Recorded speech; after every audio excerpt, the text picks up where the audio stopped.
Get some!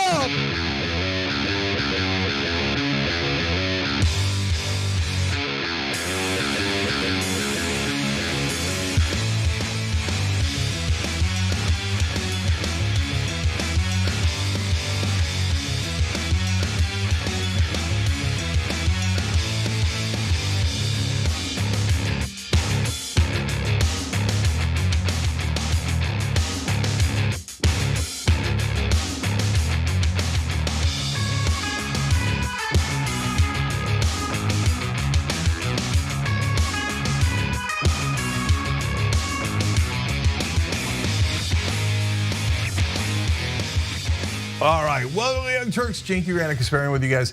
Look, we've got the normal news, okay, and we have the abnormal news. So later in the program, a Republican who might be sky high, and all this alarmism about artificial intelligence, I never really believed it until I read one line in today's story, and I was like, uh-oh. Okay, so that's coming up a little bit later, but first, Casper. All right, so I wanted to begin the show with a correction on a story that we covered on Tuesday and Wednesday of last week. It was a lighter news story about an app called Riz, and it turns out that there are two different AI-based technology products on the market right now that have the same name. And so as a result of that confusing situation, we mixed up the developers of the dating app we were referring to. So the people behind Riz reached out to us to clarify the situation. I wanna read a quick excerpt from their email so you guys get the point and get the correction. There's a lot of confusion happening after the Washington Post made a mistake about who started the app Riz, spelled R-I-Z-Z in all caps.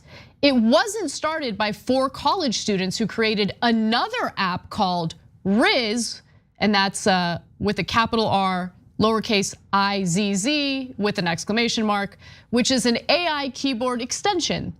Riz, meaning the one that we were talking about, was actually started by 2 hardworking guys from New York by the name of Roman Caves and Joshua Miller, not the 4 college students.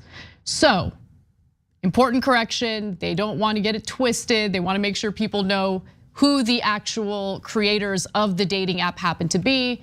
And so I wanted to make that correction real quick at the top of the show and inform you guys of that. So sorry about the mistake. It was an honest mistake. Obviously, it's very confusing, but nonetheless, now you know. Yeah, and look, guys, yeah, that's a mistake originally is from the Washington Post, but we, want to make sure you're correct on it because you heard it here, okay? And that's all.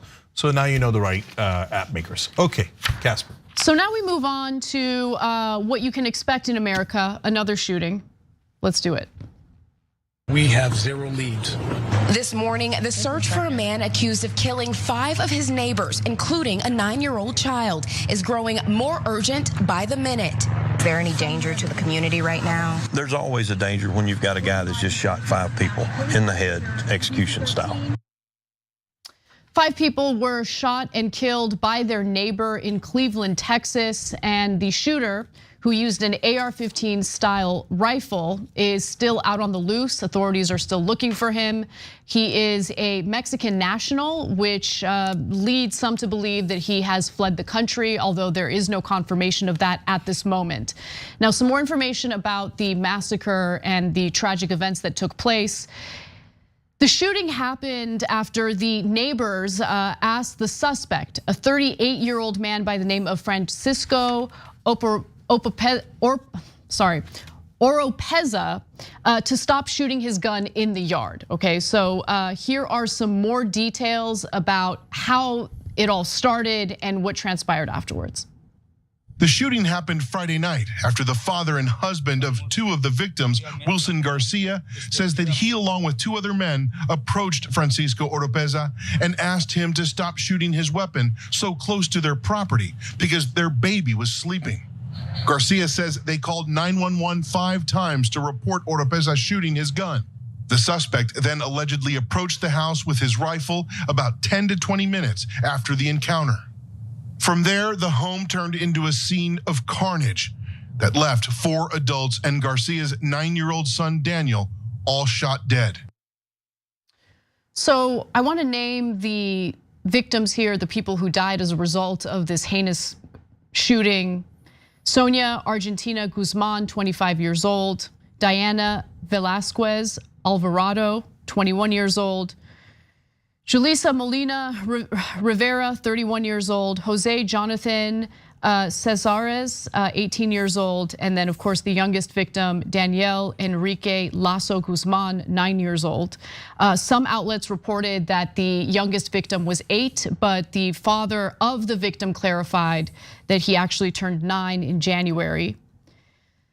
One of the most horrific details of the story involved 3 minors who were located uninjured, but they were covered in blood. They were transported to a local hospital. 2 of the female victims who were found dead in the bedroom were actually laying on top of 2 of the surviving children, indicating that they acted as human shields to protect the kids. I have more details on the story, including the Texas governor's disgusting tweet about this situation. Before we get to that, Cenk. So there's a couple of issues here. We're gonna get to Republicans trying to take advantage of this mass shooting, which is disgusting. But first on the guns. In the old days, this would have led to a fight, okay? The woman on the porch said to her husband, "It's okay, go inside, I'm a woman, he's not going to shoot." And in the old days, this guy, being the monster that he is, would have come and punched that woman in the face and it would have been a horrific fight, etc. But 5 people would still be alive today. But now every deranged person has a weapon. Every drunk person has a weapon. Every person on drugs. I have no idea if he was on drugs, but it's kind of rash action sometimes human beings take on drugs, right? They all have weapons. So they're not gonna come over and do something stupid like punch you. They're gonna come over and murder you. And so, good luck, America. There's no one in government who's ever gonna do anything about it. In fact, that's why Abbott was trying to distract you with the immigration issue instead of the gun violence issue. But there's an unhinged neighbor next to you who probably has a weapon. And so now you can't even communicate with anyone, make the most reasonable request of all time. Hey, can you please stop shooting in the front yard because we have a baby that can't sleep, let alone the fact that you're shooting in the front yard. No, that'll get you murdered today in America. This place is absolutely nuts, and our leaders are even more crazy because they're never gonna do anything about it. It's amazing. So the sheriff, Greg Capers, has said that he believes that the shooter was likely intoxicated at the time that he committed this shooting. Just a few more details I want to get to. As I mentioned earlier, the shooter is still at large. So the authorities are looking for him. There are 200 law enforcement officers in Texas still searching for him. They're using canines, they're using drones, and so far their efforts have failed. We've got more on that. Let's take a look. Late Saturday night, investigators were saying that they had found the suspect's clothing and a cell phone that had been discarded. They also said they believe that the suspect has communicated with friends a couple of times. Whether or not that has continued, we don't know at this point. But they are saying this morning and yesterday afternoon that the trail has gone cold. They can't really say if they believe he's still in the area or perhaps somewhere else in the state. Now, the father of the victims spoke to the press and talked about the number of times he called the authorities. There isn't enough clarity to give you details on that yet, but he says that he called repeatedly. And I want to know, how long did it take for the authorities to show up? What was their response? How many times did they get that call for help? There's just a lot of detail that's missing in the reporting right now, and I'm sure we'll fill you guys in as we learn more. Go ahead, Cenk. So real quick to fill you in on that, the father says they called 5 times, but they are 15 minutes outside of town, and it's only a town of 8,000 people, so it's a small town. So that's why it's really open. We don't know yet what really happened, because it's possible that they got those 5 calls back to back and it took them 14 minutes to get out there. It's also possible that they didn't hurry out there, maybe because of the immigration situation of these folks, but that's not fair to the cops because we really don't know. And the cops are really pissed about this and they're not taking it lightly at all. And I think they're like 200-person manhunt right now. Right, exactly. 200 law enforcement officers in Texas are looking for this guy. Now, more on the shooter. So he has been deported, as I mentioned. He's a Mexican national. He has been deported at least 4 times by ICE since 2009.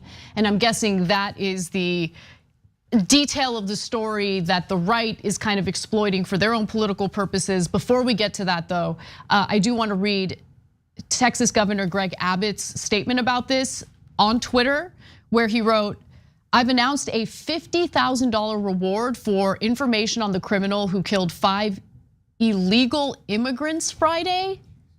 Also directed Operation Lone Star to be on the lookout." Anyway, I read the relevant part of that tweet, which is, for some reason, the governor of Texas felt the need to label the victims of this horrendous, horrific shooting as illegal immigrants. There's evidence contrary to what he's saying there. At least one of the victims is not an illegal immigrant, or here in undocumented status, I should say. Why is that relevant? I mean, it's just such a strange thing for him to include in the context of, releasing a statement about this story and about this tragic event. And it's about the victims too. It's not about the perpetrator here. So 2 things about that, and we have breaking news on it right now. But first, look, if he says that about the guy who did the shootings, I get it. That's one of the issues here. He's deported 4 times, he comes back in a 5th time and then does this horrific murder, right? So, and that is super frustrating to everybody. But note, by the way, apparently there aren't open borders because he was deported 4 times. It's not like they're like, oh, just stay, take a seat. It's totally legal. No, it's illegal. They kicked him out of the country 4 different times. Sometimes you have a repeat offender and there's nothing you could do about it and it drives the cops crazy. In this case, the border agents, etc., right? But why are you talking about the immigration status of the victims? The victims. So there's only a couple of explanations here. One is they just think that their base is so vicious that they're gonna look at that and go, you know what? They shouldn't have been here anyway. It's not that big a deal. They were all illegal immigrants. Man, if that's what they intended, they're even more immoral than I imagined. Jesus. But when I saw it in the morning, I thought, no, somebody overstepped here. It's some, look, the governors don't write this stuff, right? The governor does send it, so he's responsible. But somebody was probably thinking like, oh, we want to distract from the gun issue. We all hate undocumented immigrants, or meaning all as in all the Republicans do. So we'll just direct it in that way. But this morning I said, this is a bridge too far. Like even Republican voters are gonna say, whoa. Okay, we don't like undocumented. Maybe half of them, but some portion of Republican voters are gonna go, no, don't blame these victims. Are you nuts, right? So the breaking news is Greg Abbott just released a statement walking it back. And that's because it was a bridge too far, even for Republican voters. So let me read that to you. He says, or the statement says, following the horrific shooting on Friday night, federal officials provided the state of Texas information on the criminal and the victims, including that they were in the country illegally. We've since learned that at least one of the victims may have been in the United States legally. We regret if the information was incorrect and detracted from the important goal of finding and arresting the criminal. So they realize they screwed up. Yeah, but I mean, so it does turn out that one of the victims is a permanent US resident, right? So they're correcting that because I'm sure all the backlash that the governor has received keeps mentioning that point. And then of course, whether it's members of the press or other people on Twitter, activists, whatever, they're like debating Abbott, right? Based on that framing, like, oh yeah, well at least one of them was actually here legally. Doesn't matter, these are humans, these are humans, these are humans, these are human beings. Okay, 2 of the women who were shot to death with an AR-15 style rifle were found with their bodies on top of the surviving children. They shielded the children with their own bodies. They died saving those kids. I don't care what their freaking immigration status is, period. 100%. What kind of a monster knows their immigration status? Are you insane? And those women, one of them, by the way, pushed out the father from a window, according to the father, saying, you gotta stay alive because the mother is dead and there's 2 young kids. There's a 2.5-year-old Yes. and a kid that was a couple of months old. So Wilson Garcia, who is the father of the murdered 9-year-old boy, spoke to reporters. I actually want to go to his video if you don't mind, Cenk. Let's take a look. Él murió porque quiere defender a su mamá. Now telling NBC News his son died because he was trying to protect his mom, saying that the child saw her fall and ran toward her. Garcia says one of the women who was killed urged him to flee out of the window so his 2 other children would not lose both of their parents that night. De hecho, ese fue mi hijo de 9 años. That was my 9-year-old son and my wife too, and 2 people who died protecting my 2.5-year-old daughter.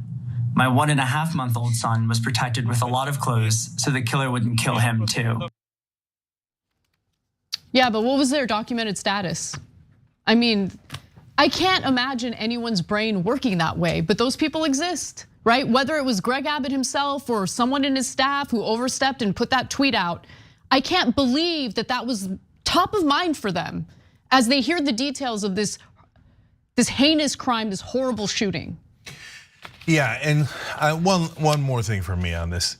They're so desperate to protect gun manufacturers that they'll do anything. I think that was the main genesis of that tweet. They'll do anything to distract you. Oh, it was a trans person this time. It must not be the guns, even though 99% of the time it's not a trans person. It must be the trans person. Oh, it's undocumented immigrants that were the victims. It must not be the guns? Are you insane? But people fall for it. Like I said, this one was way too far.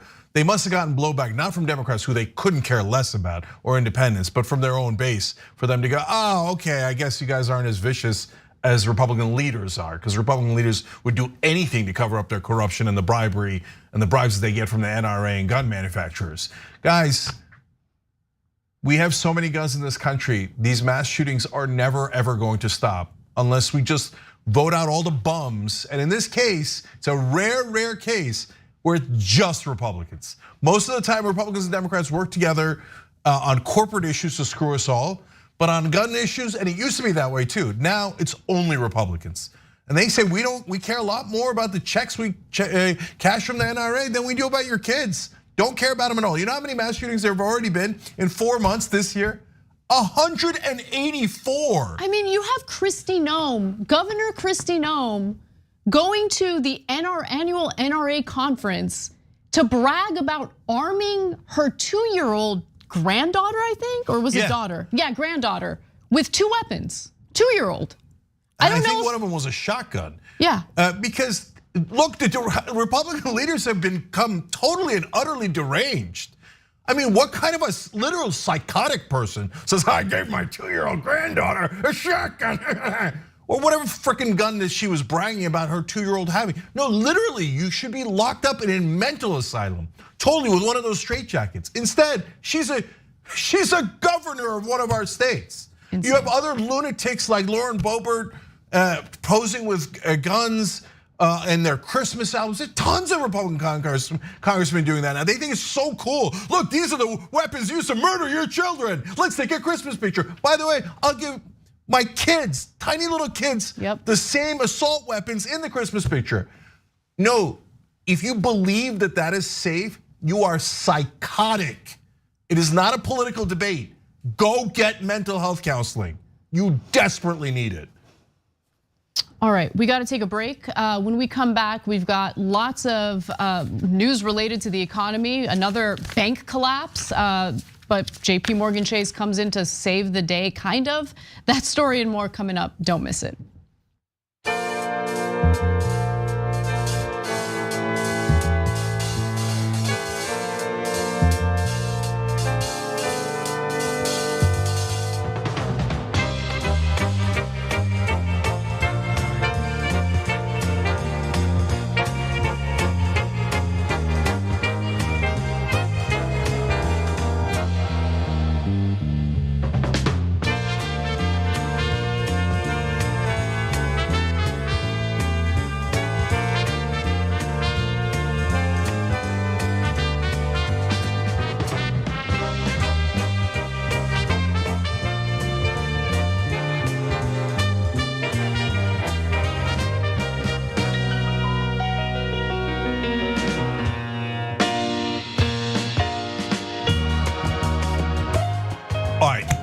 TYT. First member, Seafish161 Dragon says, happy May Day, leftists. And I'm so sorry, thank you for reminding me. I'm so sorry for forgetting to shout at the beginning of the show, Mayday, Mayday, which I love to do on May 1st because I'm a goofball. But we do have a May Day special that's serious and important. It's about workers rising up. And we've got some of the biggest advocates for labor rising up in the country, and Anna Kasparian and Nina Turner, John Iadarola, Francesca Fiorentini are also part of the special. I think is that the first special I'm not in and you are? Maybe. Interesting. Yeah. Okay. All right. I like it. Yeah, I'm looking forward to this one. It's going to be good. We're going to talk about the Haymarket affair. We're going to talk about why internationally workers have celebrated May Day as a workers' rights, a way of supporting workers' rights, whereas in the United States, people have been discouraged from it, have been misinformed about it. So there's a lot to get into. I'm really looking forward to that special. And it's right after the show. So just stay right here. So no bonus episode today or old school, but you got the great May Day special. And tell everybody, share the stream, make sure everybody watches. All right, so that's of course at 8 p.m. Okay, Eastern. Bone Cop says, birthday shout out today for me here in Sweden, but tomorrow for you all.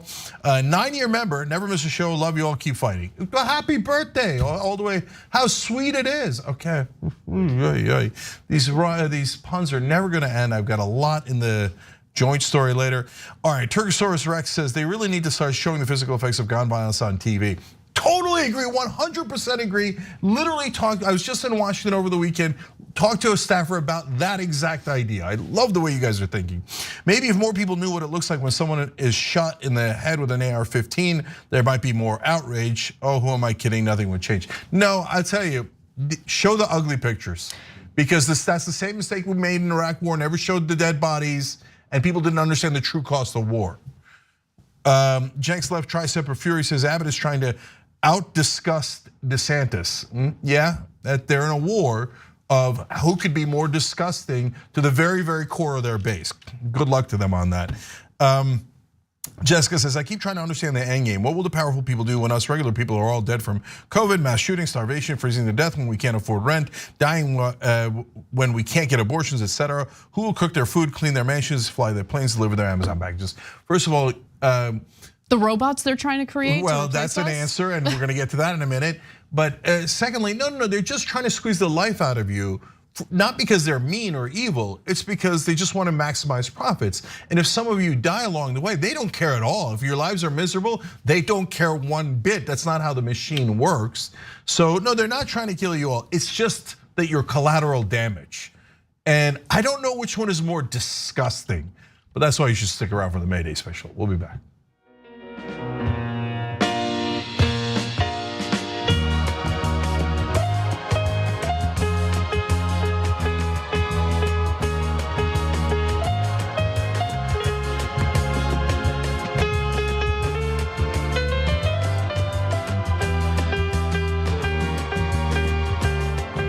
Back on TYT, Cenk and Anna with you guys. Also, Grinded 77. Okay, good for you.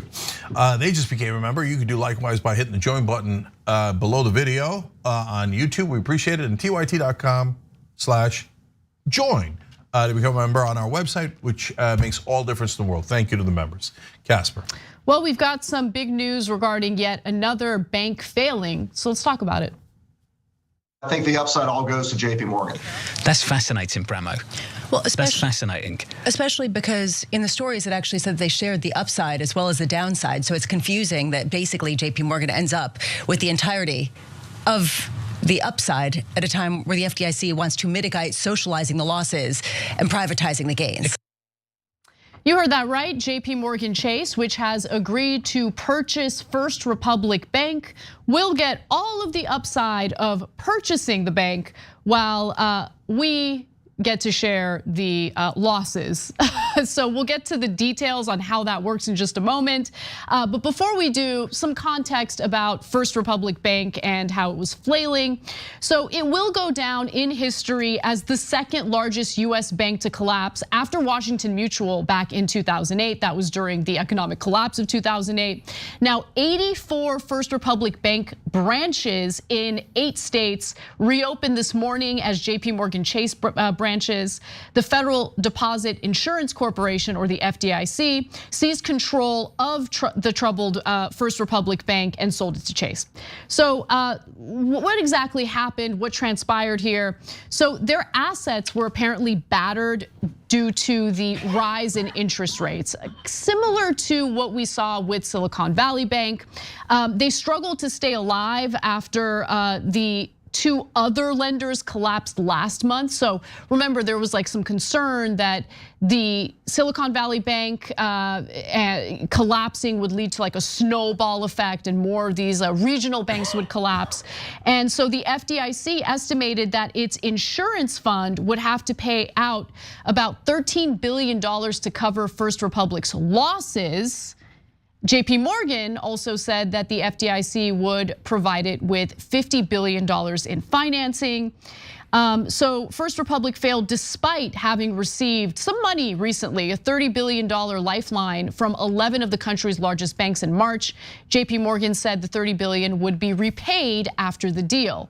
Now, before I toss to you, Cenk, I want to go to the next video because you'll get a little more of an explanation as to why it is that we get to share the losses, whereas JP Morgan Chase gets to privatize the benefits of this sale. Let's watch. JP Morgan and the FDIC have agreed to share the burden of losses. What does that actually mean in practice? Can you explain that for our audience?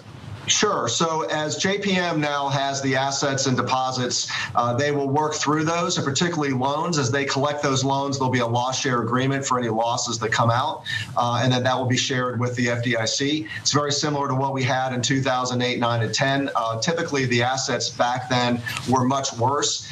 These are assets that are simply marked for interest rate risk, not for credit risk. So ultimately, I think you'll see JP Morgan sit with these assets and sell them and move forward. It's possible that much of what they are holding here comes back to them in the next 12 to 18 months. If interest rates change and the Fed changes policy, perhaps a quarter or two from now, that's going to have a sea change to how these assets are valued. So timing is everything, and I think that's ultimately why the bid ended up being less of a discount for JP Morgan than the other banks. Did they share the upside as well then, Chris?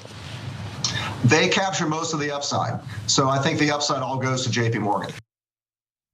Okay, so Cenk, I'm curious how that works because the majority of their assets have to do with jumbo loans for mortgages, right? And so I'm guessing that their assets took a nosedive as a result of the higher interest rates. But if JP Morgan Chase holds on to those assets as interest rates change, maybe get lower, then the value of those assets go up. Am I understanding that correctly? Yes, but so this one really is confusing, guys. So I'm going to start by making some portions of it simple, and then we'll get to the hard stuff, okay? And I'll try to answer Anna's question too. So first of all, the best news is that the FDIC does not take money from taxpayers. The FDIC is actually powered by money that it takes from banks to cover for insurance in case of a situation like this. So they'll use some of the assets that they have allocated for that reason in the past, and they'll rebuild those assets as they go forward in case there's another bank collapse. So that's probably the most important part of the story. Now, normally though, when there's any kind of organization that gets involved, they will get most of the upside if they finance it. In this case, it's a really weird situation because the FDIC is largely taking the losses, but that's collectively a pool of banks. So for them to own anything is kind of weird. And so, but usually when the government does a bailout, we should get at least a huge portion of the proceeds, but we never do. But in this case, it's more complicated because of the FDIC rather than the Treasury Department, which is us, the taxpayers, okay?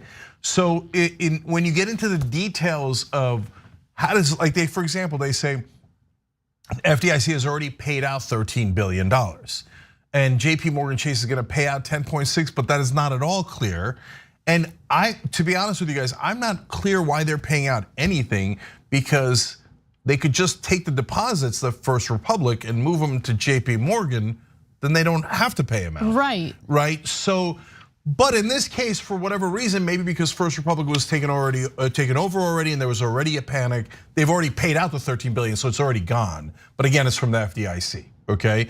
So, so I know that it's good for JP Morgan Chase because their stock price went up significantly today. Yeah, okay. I mean, the biggest bank just got bigger. Let's keep it real. Oh, that's the second biggest takeaway for sure, right? We'll come back to that too. But in terms of the other banks, there's two other banks that were competing to pick up First Republic. Why were they competing? Because the government, along with the FDIC, was making sure the terms were so favorable that the banks would want to pick it up, right? And they're trying to incentivize the banks because the banks don't want the losses. But when the other two lost out to JP Morgan Chase, their stock price went down. So you know this was a really good deal for whoever was acquiring First Republic, because basically the government assured it.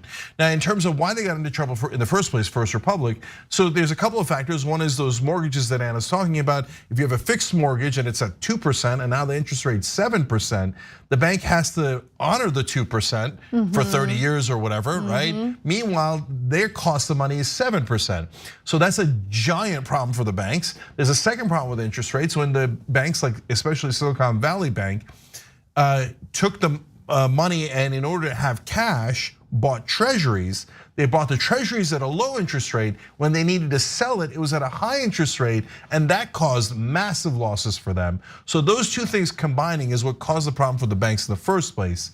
Finally, Jamie Dimon and government officials swear up and down that, and take it for what it's worth, that it's over now, that there's not going to be any more banks that are in trouble. So they took out 2 in the first round. This is the third one they've taken out. And First Republic, by the way, is the second biggest bank in American history to go under. And so they say the rest of the banking system is relatively sound, so we're going to be okay. Let's hope they're right. Obviously, from the outside, it's nearly impossible to determine that. But the one thing that is super clear is what Anna mentioned, which is now the big banks are getting bigger and bigger, and that's exactly what I warned about during the Silicon Valley Bank collapse. Especially if you didn't guarantee the deposits, all of the money was going to go to the top banks like JP Morgan Chase, and they were going to be even more colossal than they already are, and now we're headed in that direction. Right, and so let's talk about the downsides of having colossal banks, like banks that continue to accumulate power, continue to get bigger. First of all, as individuals who might need to take out loans for whatever reason, whether it be home loans, whether it be a loan that you might need to start a business, it becomes more and more difficult to do so because there's less competition, right? So Chase can decide, no, we're gonna be a lot more strict and a lot more difficult when it comes to giving loans to individuals who might need it for whatever reason. So there's that issue. And when a bank accumulates power in a country that has corruption baked into its system, who's to say that JP Morgan Chase won't successfully lead to more deregulation of the banking sector and essentially pave the way for more questionable activity that leads to economic collapse like we experienced in 2008. Yeah, and they become even bigger, so too big to fail gets worse. Yes. And so that means that if the big banks have problems, we're all screwed. And we end up paying for the bailout. 100%. Because not paying for the bailout would mean even like more severe collapse. Look, we had to have fixed this in 2008 and we didn't. No, we didn't. We just dropped the ball. Obama passed some weak regulations and called it historic. And the reality is they never fixed too big to fail. Now they're way bigger than they were when they collapsed in 2008. So that only leaves us 2 choices if something goes wrong with the big banks. Either complete global economic collapse as there's run on banks all across the world, that's total devastation, or the American taxpayer is gonna have to bail out the richest executives in the world. Yep. And by the way, the Silicon Valley Bank executives, for all these years, they took home all that salary and all those bonuses. And when they went under, we didn't get any of it back. No, we didn't. So a few other things I want to mention because I think it is important to add to and reinforce the point about how we didn't fix things after 2008. In fact, just last week, the Federal Reserve and the FDIC published reports criticizing themselves for failing to adequately regulate Silicon Valley Bank and Signature Bank. So I want to read from the New York Times on this. They write that a sweeping and highly critical review conducted by Michael Barr, the Fed's vice chair for supervision, identified lax oversight of Silicon Valley Bank and said its collapse demonstrated weaknesses in regulation and supervision that must be addressed. He further writes, regulatory standards for Silicon Valley Bank were too low. The supervision of Silicon Valley Bank did not work with sufficient force and urgency, and contagion from the firm's failure posed systemic consequences not contemplated by the Federal Reserve's tailoring framework. I should also note, by the way, that Silicon Valley Bank and smaller regional banks like Silicon Valley Bank were deregulated in 2018. So they were further deregulated after the incredibly weak Dodd-Frank banking regulations that passed in 2009, I believe it was. So these are the consequences. We know that the lack of regulation is a huge problem here, and now we have some admissions, at least, from the Federal Reserve and the FDIC. So one last thing about that Federal Reserve report. Michael Barr basically blamed the Trump administration for not doing any oversight, and the article noted that Barr only came in July, I believe, of 2022. So mid-2022, so there wasn't much he could do. I thought, well, you got this report straight from Barr, because that is very favorable framing for Barr.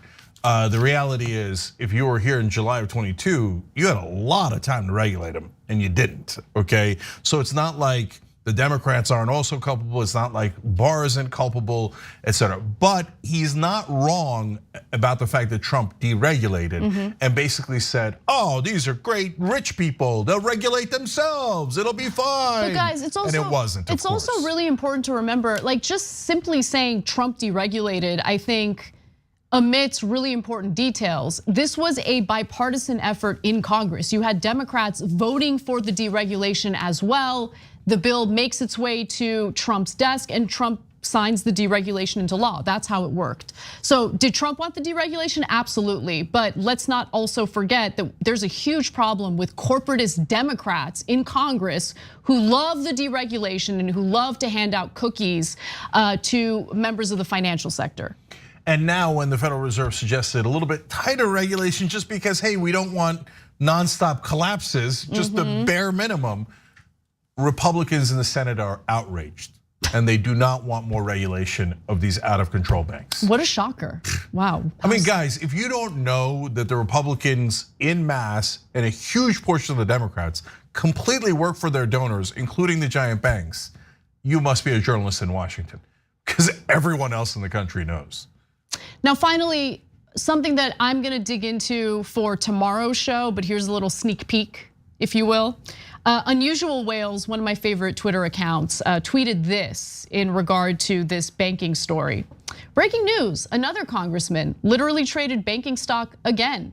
Lois Frankel sold FRC, so that's, I'm guessing that's the bank that just collapsed. First Republic. First Republic, yes, on March 16th, avoiding the remaining 80% drop. She then bought JP Morgan stock, the bank buying First Republic on March 22nd.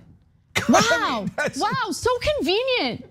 So convenient, what a coincidence, god damn. I mean, look, there's polls out every day that show the American people have no trust left in media, politics, et cetera. They shouldn't. And the media looks at it and goes, I wonder what's wrong with the American public. No, dude, the question is what's wrong with you? Totally. Okay, I mean, look at how obviously corrupt the politicians are. So brazen, barely covered in the press, treated like heroes and honest actors who are debating issues. Gee, should we do regulation? No, they're crooks. They took bribes from the banks. That's why they don't want to regulate them. And then they do trading on their insider information. They do insider trading so brazenly, and they do it repeatedly. Repeatedly, they don't care. They know nothing's going to happen to them. They do this with impunity. Whereas any other ordinary American trading on, insider information would go to prison. Just ask Paul Giamatti. Okay?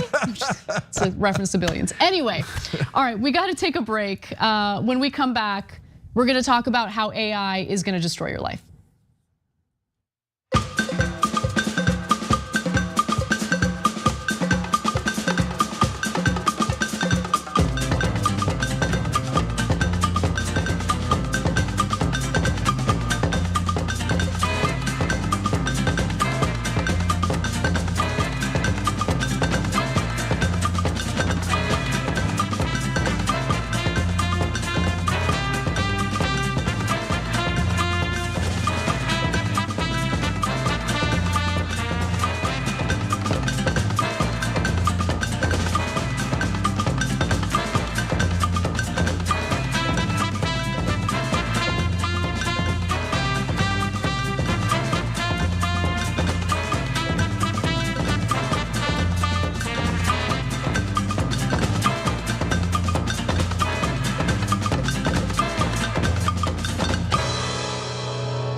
All right, back on TYT. Let's start with Super Chat. Benjamin GL was very generous, so I'm going to read a couple of his tweets here. We appreciate it, brother. Thank you. Nationalize the banks and the stock exchange, abolish the Fed, and reopen the First National Bank of the United States. We have privatized monetary policy. Hamilton would be disgusted. Nationalized banking was his baby. I guess Republicans don't care about the founders. Well, Benjamin, of course, the Republicans don't care about the founding fathers. They've misrepresented every single thing they've said. By the way, just like they did with Jesus. Like the founding fathers hated corporations, despised them, thought they were a mortal threat to democracy. And now Republicans are like, oh, the founding fathers love big business. They did a revolution pretty much against the British East India Trading Company. That's what the Tea Party in Boston was all about, throwing their tea away, etc. So everything they say is a lie. The Federal Reserve is a disaster. Look, maybe it never blows up. I hope to God it never blows up. But it is a ticking time bomb. Like if something goes wrong with the Federal Reserve, but the global economy is totally screwed. And it's totally unaccountable because this board is the giant banks in New York. They're just choosing to give themselves money over and over and over again. Guys, look, I don't mean to sound alarmist, and this is just my opinion, and I could be wrong, right? But we had 12 straight years of easy money thanks to the Federal Reserve. I think what we're seeing in the economy right now is just the tip of the iceberg, to be quite honest with you, Cenk. Yeah, well. 12 years of easy money. Do you know how inflated assets are? Yeah, yep. But look, man, the wealthy have so much cash, and they literally don't know where to put it. So it's weirdly propping up the economy because there's so much cash that it's hard for things to crash. But what Anna said is also true. So I don't know how those trains collide and what happens when they do. All right, Benjamin's got more comments here. This is also a good one. While we're at it, nationalize all the public utilities, leave the free market for where the profit incentive doesn't mix with human necessities, internet, electricity, water, sanitation, and healthcare for all. That's a great comment. And I said tweet earlier, but it's of course a YouTube super chat. And so that's exactly right. And that's why we need Medicare for all, because when our lives are on the line, we can't say, well, we didn't profit enough off of your life, so we're gonna let you die. It's true of the utilities as well. Benjamin writes it one more time. So annoyed when leftists and right wingers team up to say we have billions of dollars to Ukraine, taking away from other stuff. This is complete BS. 90% of the money we sent was in the form of 50-year-old weapons sitting in a warehouse we never used. That's also true. The money actually went to the defense contractors to build new weapons, and nobody ever talks about that. We'll be back.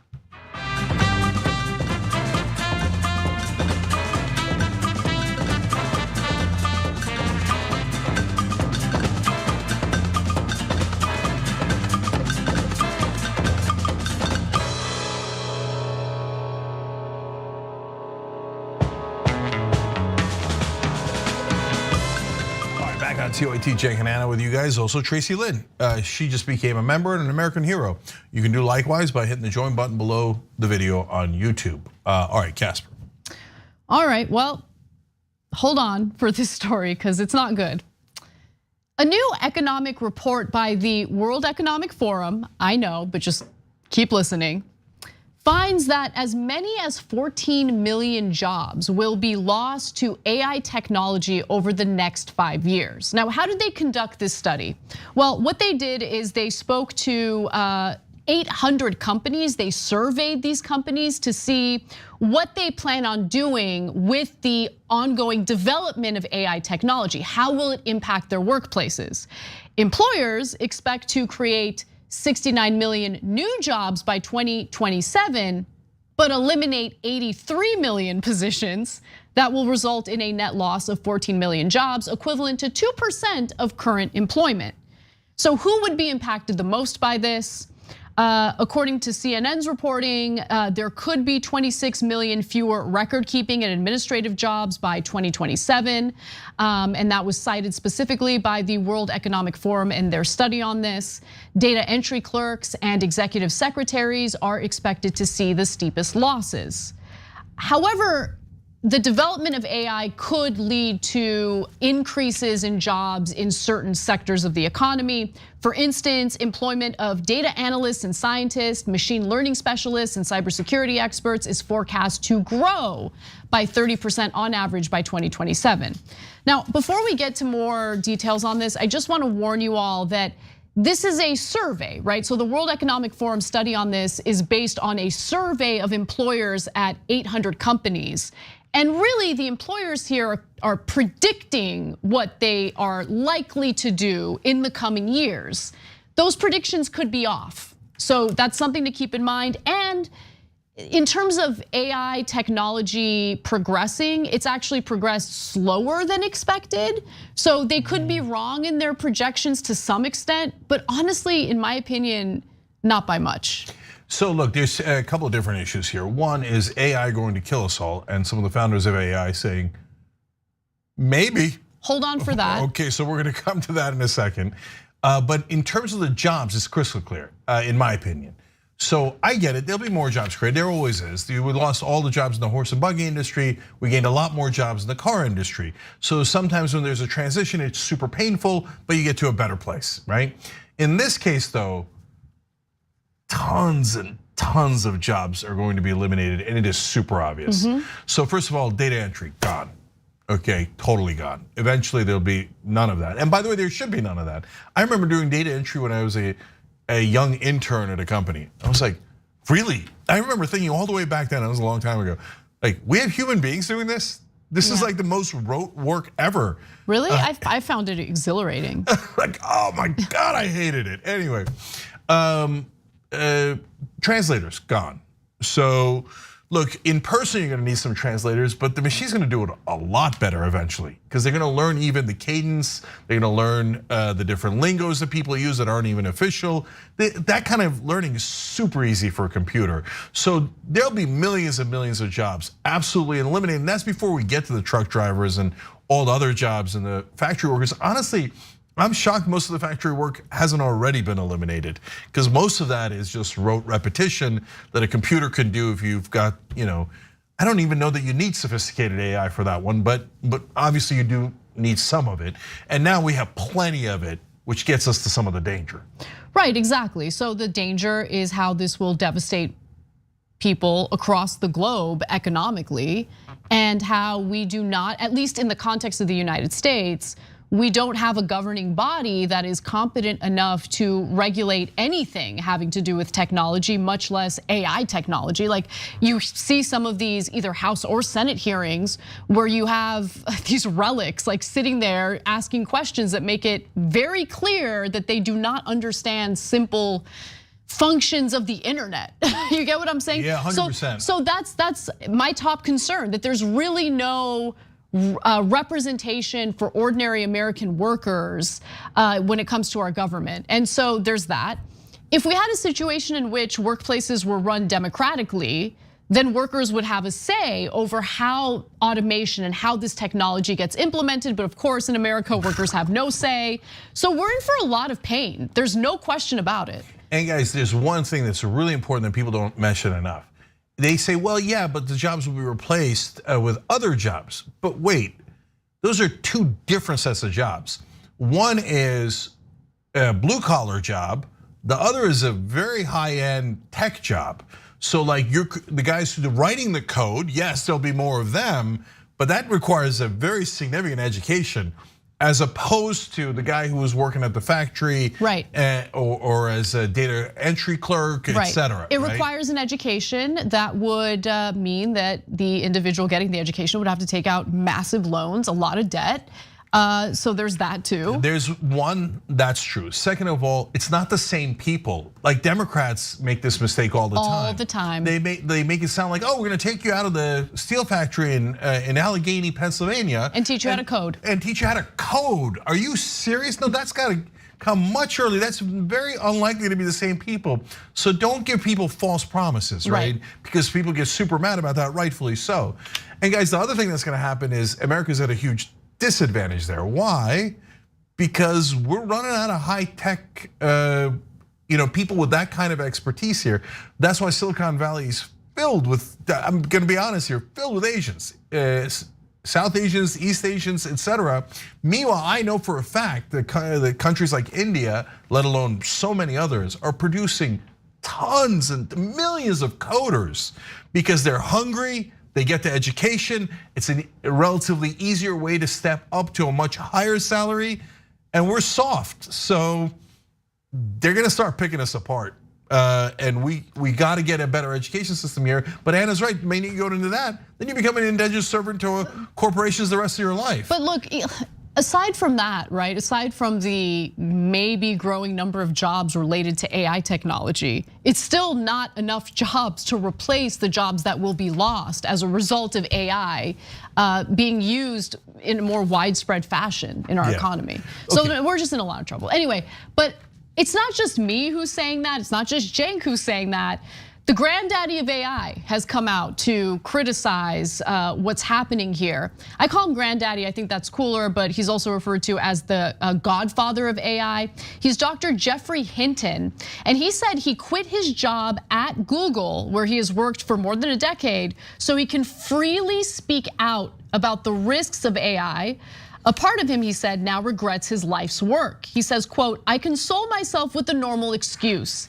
If I hadn't done it, meaning develop AI, someone else would have. Generative AI can already be a tool for misinformation, so he's concerned about that. Soon it could be a risk to jobs. Somewhere down the line, tech's biggest worriers say it could be a risk to humanity. Quote, it is hard to see how you can prevent the bad actors from using it for bad things, Dr. Hinton said. And he is not alone in feeling this. Finally, I wanna mention, after the San Francisco startup OpenAI released a new version of ChatGPT in March, more than 1,000 technology leaders and researchers signed an open letter calling for a 6-month moratorium on the development of new systems because AI technologies pose, quote, profound risks to society and humanity, end quote.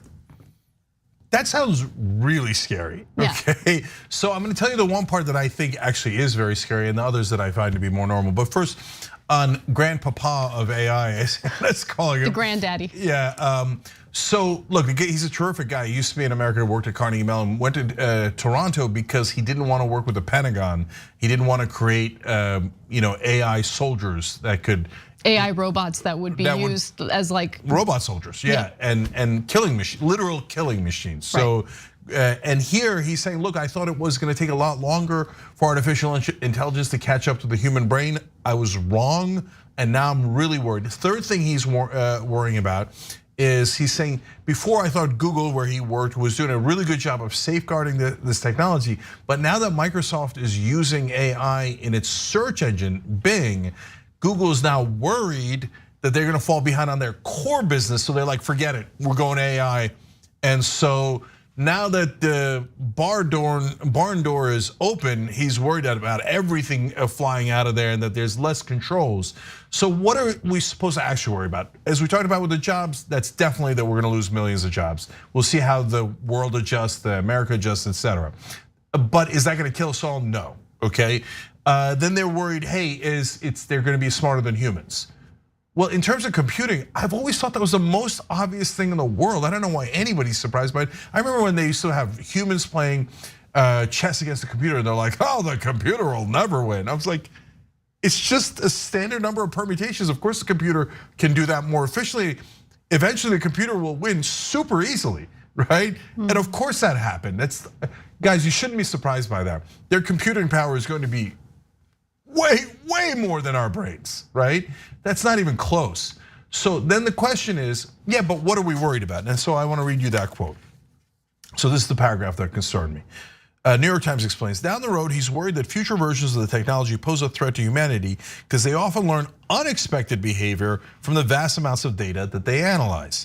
This becomes an issue, he said, as individuals and companies allow AI systems not only to generate their own computer code, but actually run that code on their own.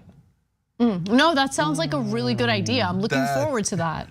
No, we gotta be careful with that. Yeah. We won't be though. We won't be. No, guys, them creating their own code means they have certain autonomy. Yeah. And then if we tell them, well, you know what? We didn't like how that autonomy turned out. Stop creating your own code. What if they create code that says, don't listen to us? Yeah. You told us to create code in the first place. So I just created more code, right? AI robots are people, my friends. So here, I'll give you, but by the way, they're gonna say that soon. No, I know. It's not even joke or hyperbole. I'll pull a Biden. I'm not kidding, okay? So guys, there is already- AI robots are coming. Okay, no joke. Okay, so although ironically now we're laughing. Anyways, last thing on this. Guys, we already have an AI of some sort. We have legal AI that's called corporations. So we wrote a code saying maximize profit. This is in our law. They're fictions of our law. They're not, there's no corporations in the natural world, okay? And when we created them, we made a giant mistake. We allowed only one code, which is maximize profit. We did not put in a second code, which by the way, other countries have. The second line of code says, you're not allowed to crush the community, stakeholders, not just shareholders, etc., and the government can hold you accountable to that. We didn't put that code in. So what happened? Our corporations completely took on a life of their own and went on maximizing profit. And if any CEO or board didn't agree, they were all fired and the machine kept rolling and rolling until it crushed all of our wages and now has us working as indentured servants for corporate machines. Now imagine if you write that kind of code into a computer program and then release it into the world. I've already seen the damage it does in something as arcane as our legal code. Imagine what it could do in this world, in this technology world. We cannot allow it to create its own code, but we are. It's unleashed, and good luck to the rest of us. That's right. All right, you know what, let's get right to our next story. Bernie Sanders did a round of interviews over the weekend. Let's start with his conversation with Chris Wallace. 3 Wall Street firms, Blackstone, State Street, and Vanguard, that control assets of $20 trillion. They are the major stockholders in over 90% of the S&P 500 companies. But wait. But when you're talking about Blackstone, for instance, and I happen to know about it because my son works there, they are investing the money of the teachers' funds. It's incredible how deeply connected members of the media are to the financial sector, to the point where, in this case, you have Chris Wallace, the host of this CNN show, mentioning that his son works for Blackstone, a private equity firm, as a way of rebutting what Senator Bernie Sanders is saying. But Chris, that ain't the own you think it is. So I wanted to talk about that moment during this interview, Cenk. But before we do, why don't we go to a longer version of that to give you more context, and then we can discuss. Over 60% of Americans are living paycheck to paycheck. People on top doing phenomenally well, all right? Then you have concentration of ownership. You want to talk about oligarchy? You got 3 Wall Street firms, Blackstone, State Street, and Vanguard, that control assets of $20 trillion.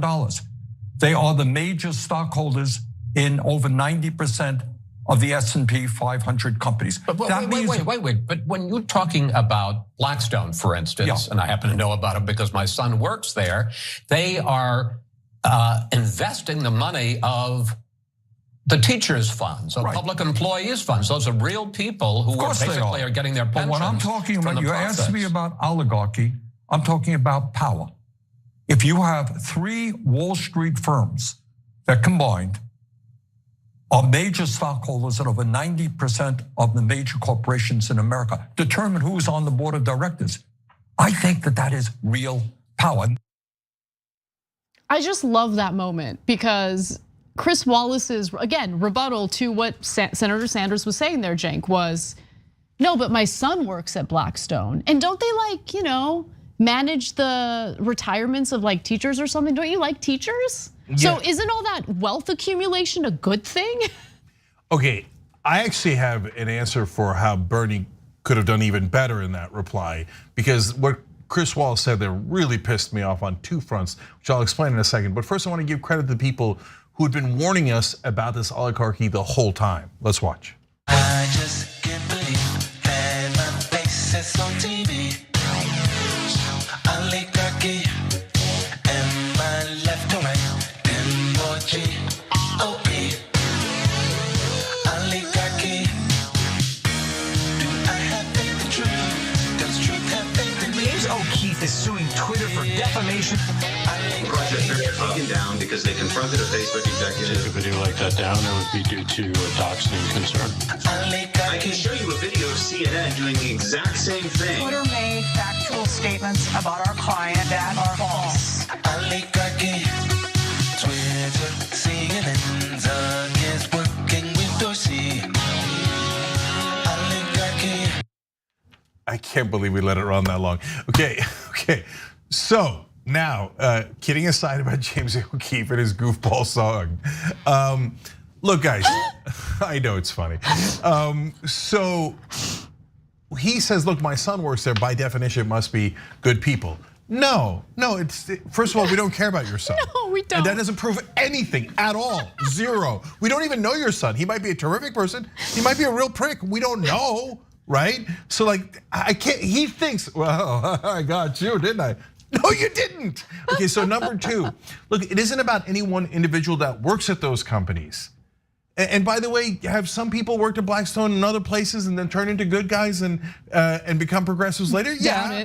No, a couple of people have, literally a couple of people. And Nomi Prince used to work at Goldman Sachs. That's true, and I do be loving Nomi Prince. Yes. Yeah.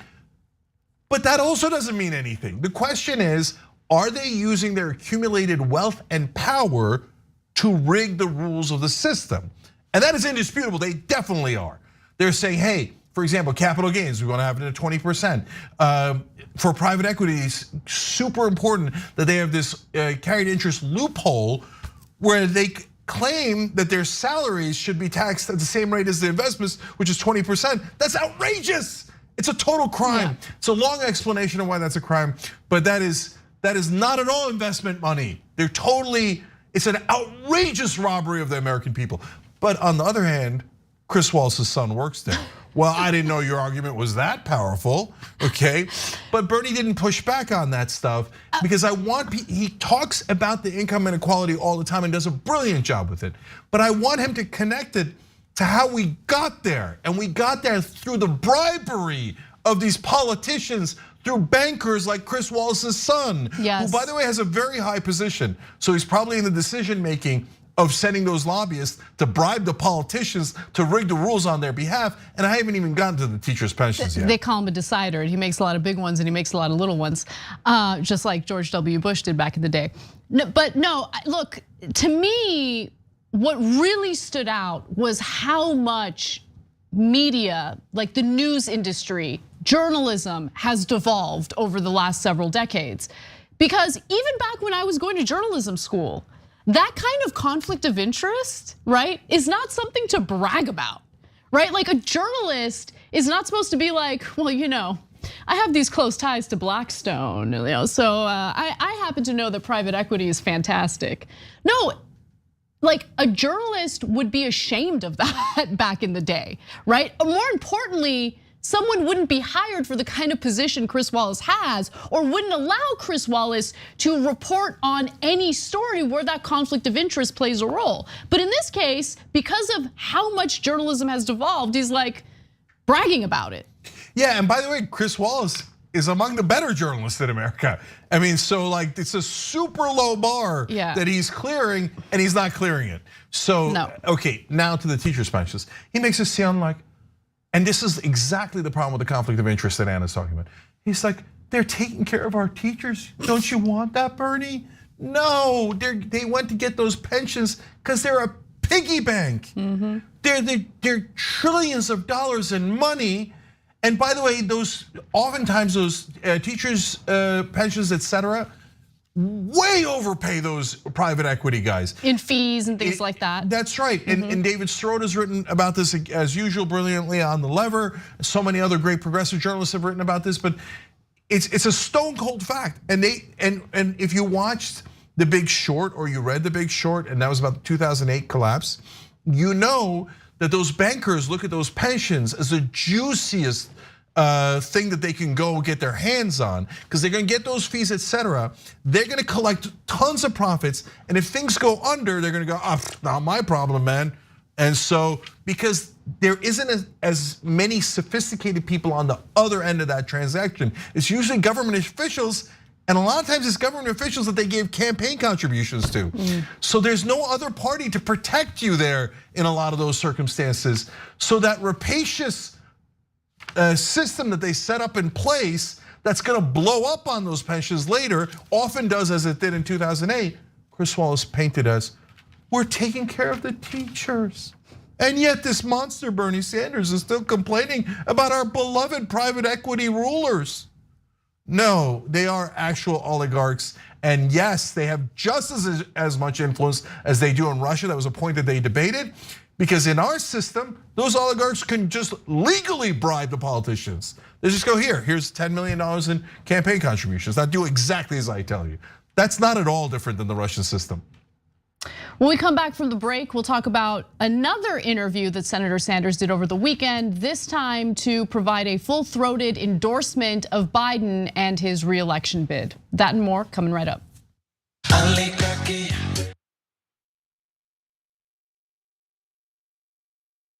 Every day, the Young Turks delivers 2 hours of solid, fact-based, timely news and progressive commentary on all the day's most important stories. We keep our viewers informed while also providing perspective and insight on the news we cover, so you understand not only what's happening, but also what's happening behind the scenes, the stories behind the stories. We play musical chairs and put these children in one awful detention facility to the next. That's what's happening at the border. The things that got him banned, he's still spreading. So presumably, I think it's reasonable to say that if you allow him back on the website, he's going to do it again. Any legal voter that we deem not willing to vote for my side shouldn't vote because it'll replace me that's supposed to vote for my side. That's not how voting works. That's not how democracy works. And while many people following today's political news can get discouraged about the direction of the nation and the world, that's not us. At TYT, we're genuinely optimistic about the future, and with good reason.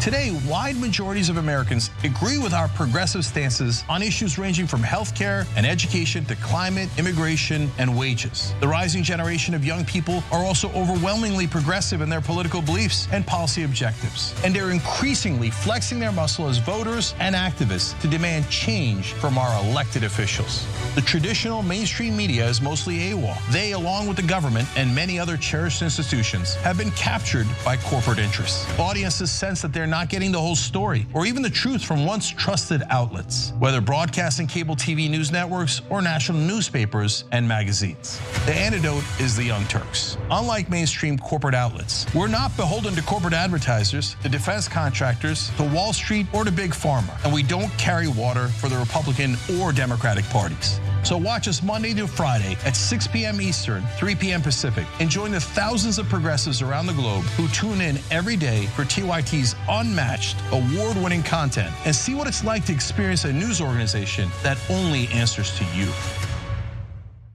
I don't care if you're Christian. In fact, I will fight for you to have your religious liberty and practice your Christianity. I believe in that. I don't believe in Christianity, which means that you do not get to dictate the way I live my life based on your religion. I don't care what the Bible says. You have every right in the world. All those women who identify with your religion have every right in the world to not get an abortion, to not take birth control, but they do not have the right to dictate my life and what I decide to do with my body. I don't care about religion. I'm so tired of having nonstop conversations about what the Bible says. You live your life in the way that you interpret the Bible. Again, I don't care, but you don't get to take the Bible and tell me, well, the Bible says this in this chapter, in this verse. I don't care. I don't care, I don't believe in it, and I have the right, based on our Constitution, to not believe in it.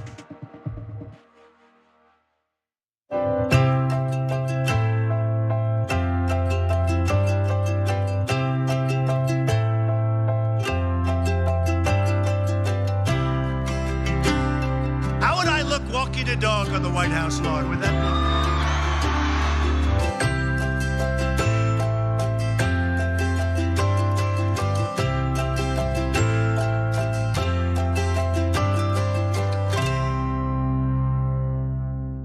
People still don't know what the word feminist actually means. Not even that, people are still angered by the word. People think feminist is a bad word, but it's not. There are gradations, there are different ways. The people who are against gender equality love to use like militant feminists as the representatives of all feminists. It's untrue. I don't know why you'd be threatened by strong women unless you were an incredibly weak man. If you don't have equal rights, or you're not treated the same way, well, wouldn't you be angry? This sort of thing has cropped up before, and it has always been due to human error.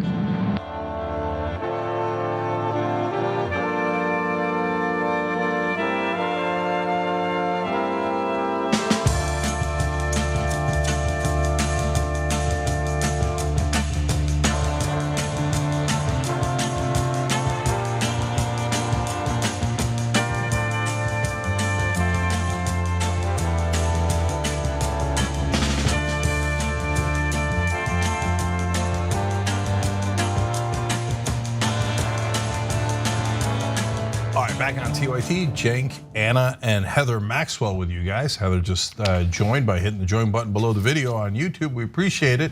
I'm gonna read one comment from our memories because I found it amusing. Ashura Izumi wrote in, "No, you bastards, I finally had that song out of my head." Fun for everybody. All right, Casper, what's next? Well, we've got some more Bernie-related news. This one might actually lead to some more critique. So let's talk about it. If you believe in democracy, you want to see more people vote, not fewer people vote, I think the choice is pretty clear, and that choice is Biden. Senator Bernie Sanders gave Joe Biden his full support during a weekend interview on CNN's State of the Union. Now, Dana Bash had just asked Bernie if he is at all concerned about Biden's age after he had announced his re-election bid. And while Bernie agreed that, yeah, I mean, you should weigh Biden's age with all the other factors, he decided, well, if he's up against someone like Trump, it's a no-brainer who you should vote for. So why don't we watch that part of the interview with more context and then we can discuss. To my mind, Dana, when you put it all together, what you have to look at is what does the candidate stand for? Which side are they on? Are they on the side of the billionaire class? Or are they on the side of working people? Look, it is no great secret I ran against Biden. No great secret that he and I have strong differences of opinion. But when we live in a nation where you have a major political party, the Republican Party, where many, not all, but many of their leadership doesn't even believe in democracy. They maintain the myth that Trump won the last election. They're trying to keep people from voting. They're trying to deny women the right to control their own bodies. So that's a whole issue out there. If you believe in democracy, you want to see more people vote, not fewer people vote, I think the choice is pretty clear, and that choice is Biden. So look, if Bernie simply said, if the election comes down to Biden and Trump again, we got to go with Biden. Trump is dangerous, he's a threat to democracy, this is a repeat of 2020, then fine, it is what it is. However, he started that by mentioning you got to look at the candidates and figure out who's with the billionaire class and who's with ordinary working Americans. Biden ain't with the ordinary working Americans. He urged Congress to intervene to prevent rail workers from striking when all they were were asking for was some paid time off to deal with emergencies and health issues, okay? Biden didn't raise taxes on the rich, didn't even come close to doing that, and instead turned around and raised taxes on self-employed people who make money off of selling their arts and crafts on Etsy, okay? He didn't increase the federal minimum wage. He didn't provide assistance for childcare. His infrastructure bill provides massive government grants to corporations. The same infrastructure bill, the so-called bipartisan infrastructure bill, also allows for the privatization of public lands. I mean, are we really having a conversation about which candidate would be better for ordinary working Americans? Like, just don't do the false advertising on behalf of Biden. It doesn't make any sense to me. 100%. I think Bernie's doing two things wrong there. Number one, what Anna's talking about here, he says if Biden does these working class things, he went on to say more about it, then he'll win in a landslide, okay? But that's a giant if. Biden isn't going to do those working things. In fact, there's a 0% chance he's going to do any of those things between now and the election. I mean, in Bernie, in his own mind, because he likes Biden and lives in Washington, thinks that Biden will do some of it in his second term. I don't believe that for a second, but it doesn't matter. He's referring to the second term. For now, the Republicans have the House. Biden loves Republicans. He's not even introducing anything. Look, guys, I was just in Washington. I talked to tons of staffers, and I'm here to tell you, the Democrats have absolutely zero plans in these next 2 years. They don't plan to introduce almost anything, and they have absolutely no plan to pass anything. So what Bernie's in effect saying is, why doesn't Biden give lip service to the working class? But they've already done that 2,000 times. And it's all a lot of malarkey, as Biden would say. So Biden has no credibility, none. He had his own Delaware senators go out and torpedo $15 minimum wage. He doesn't want to increase your wages. That's a stone cold fact, okay? So Bernie, I love you, but sorry, you're totally wrong. And by the way, on our side, we're not a cult. The right wing, they're like, oh, Trump, whatever he says, yeah, break the law. Breaking the law is awesome. Whatever oh yeah, cheat on your taxes, cheat on your wife, cheat on everything. Yeah, we love it. No, we're not like that. Progressives think on their own. So we don't have to follow Bernie mindlessly. Second part is he's saying basically progressives shouldn't run against Biden. My answer to that is hell no, no way. We do not agree. We do not agree. You don't want to run, that's your business. God bless. I get it. And by the way, I don't want Bernie to run, because Bernie doesn't fight. So Bernie would just hand it back to Biden. He'd just run a campaign where he'd tell you how great Biden is, and then Biden would win. So I have no interest in that. I'm sorry, but I'm being honest with you guys, because that's my job, okay? So no deal to both of those things that Bernie said. I just don't know who would have, like, which progressive, and not only which progressive, but which progressive would have a decent shot at beating Biden in the Democratic primaries? There's no, look, this is super, I will be very, very clear. There's no one in elected office, progressive or otherwise, or whatever they call themselves, that would come within 2,000 miles of being able to beat Biden. Because number one, they're not even gonna try. Number two, they're all absolutely convinced within the Washington bubble that it's a crime to run against Biden. No, he's polling at 38%. It's a near guaranteed loss. And yet everyone in Washington has bowed their heads. So you can call it anything you like, but it doesn't really matter what we think of those folks. They're not gonna run, and if they ran, they'd run super weak and would have no chance. No, it has to be an outsider. It has to be a wild card. And at that point, I know, I'm not unaware. No one knows how much the media sucks and it's complete corporate propaganda, and would try to obliterate anyone from the outside. And mark my words, they're already doing it to Marianne Williamson. But if you have a even more credible, and by the way, Marianne is perfectly credible, but I'm just saying, if you had a second option that was also an outsider, they would absolutely torpedo that person, and they would pretend that they cannot be credible. So I know, is it hard? Of course it's hard. But you have to do it anyway, because Biden's gonna lose, and they all know it. So look, I don't think they know it, right? I think they're under the assumption that things are playing out really well because it appears, at least at this moment, things can change. But at this moment, it appears that the general election will come down to two people, Biden and Trump. And in the minds of the Democratic establishment, Trump is such a dumpster fire that this couldn't be a better scenario for the Democratic Party. But I think that they are overestimating the advantage they have, and I think they're playing with fire, and it's gonna hurt the American people. So what do I mean by that? I know what I'm about to show you is anecdotal, but I do think that this video captures the mood among Democratic voters as it pertains to Biden running again for re-election. Let's watch. You voted for Biden. I did. He announced this week. What was your reaction?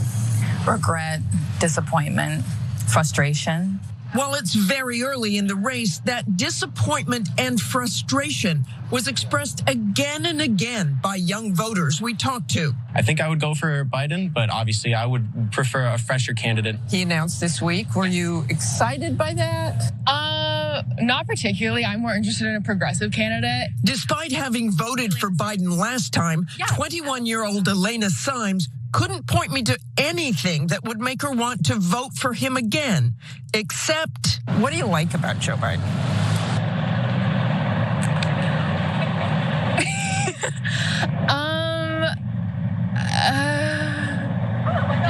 That he's not Trump.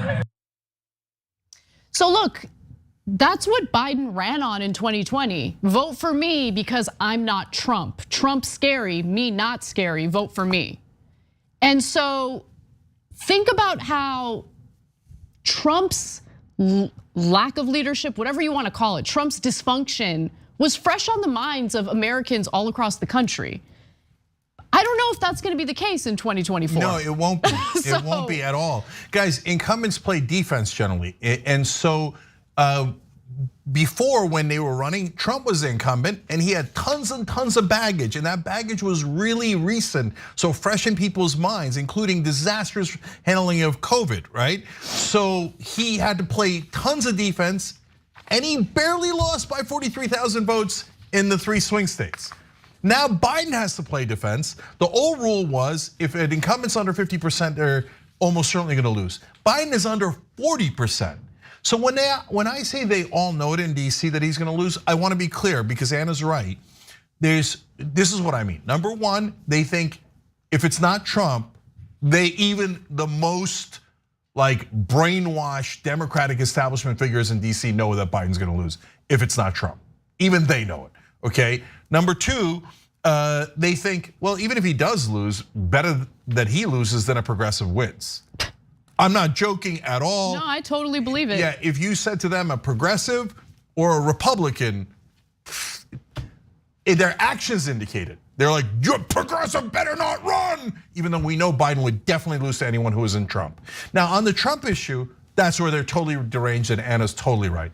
They're like, oh no, Trump can't win.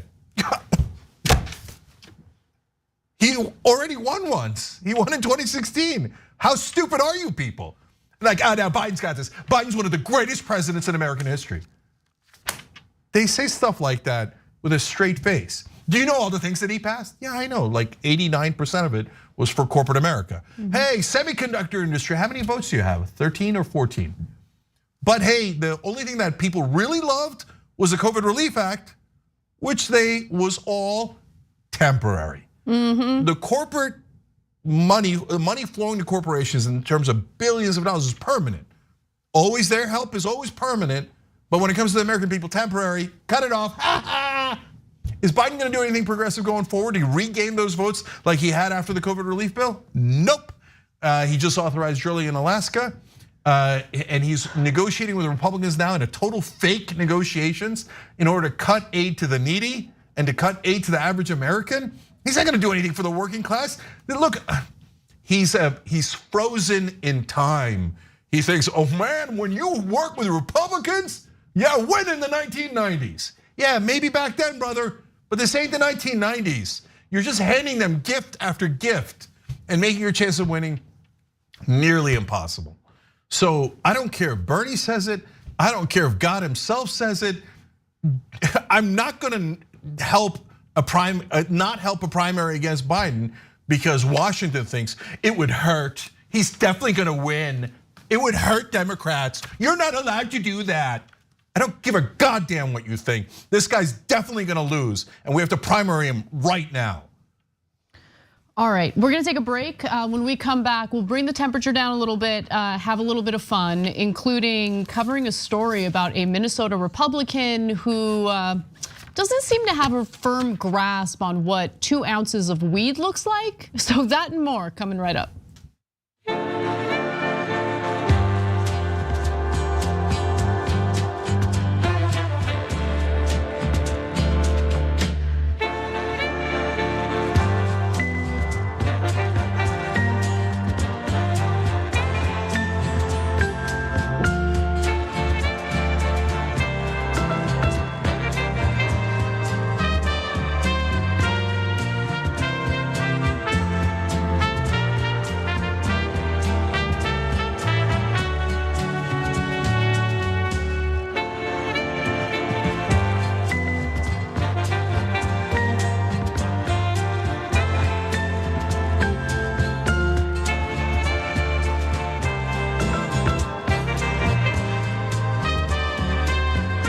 Back on TYT. First of all, don't forget to check out our newsletter, the best progressive newsletter, but maybe also the only progressive newsletter.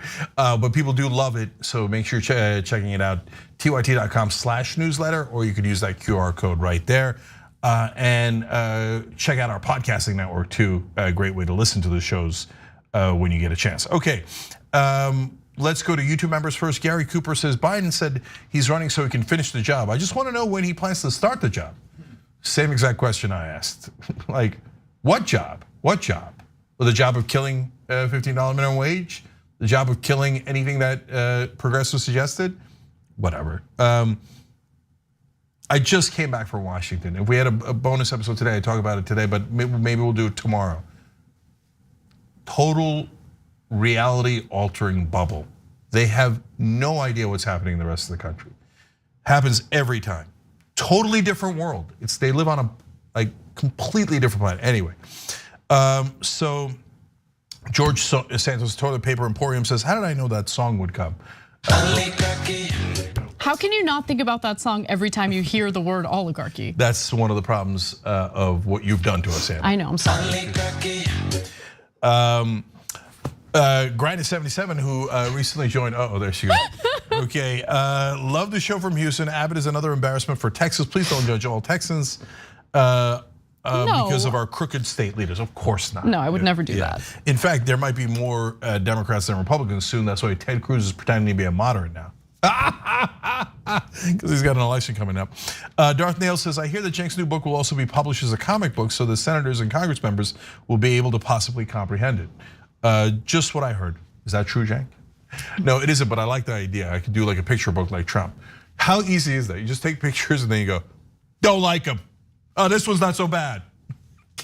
What a child, what an unbelievable child. But you can pre-order the book, tyt.com/justice. Screet the Misfit says, poor Cenk with the cough and get better soon. No, it isn't about getting better. Thank you though, I appreciate it. No, I now just have a perpetual cough. I can't get rid of it, but it isn't because I'm sick. Cenk, thank you. You've got to stop working out. Well, that's also true. Okay, now to the, well, first, Kim Corey Jr. says, I love Anna so much. Your tears are seen and felt, and so just as humans, like, thank you. Thank you. Mick Mitt says, now this is all about the shooting story that we did first. Says shooting a rifle in your front yard should never be normal, even in Texas. 100%. Yes, 100%. Jeanette Villanova says, I love it. Hi, Cenk and Anna, keep on fighting. TYT strong. Amanda Oken says, open caskets of school shooting victims. Emmett Till's mother started the civil rights movement, showing the horrific beating of her son. Look, I was thinking about the same thing today, Amanda. That's a terrific point. In fact, $100 Blue Apron gift card, rewards at tyt.com, because it's such a powerful point. They should do open caskets, for, unfortunately, for all those kids until we finally see what the tragedy is.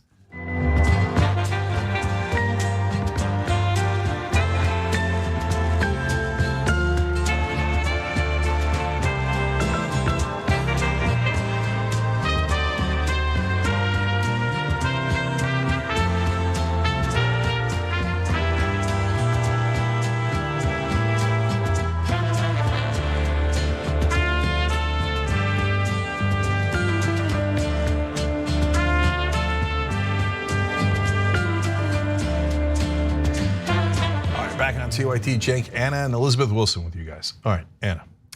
Well, let's have a little bit of fun and talk about this Republican lawmaker in Minnesota who does not know what 2 ounces of weed looks like. 2 ounces, just 2 ounces is equivalent to 3 joints. Is it? What kind of joints are you smoking?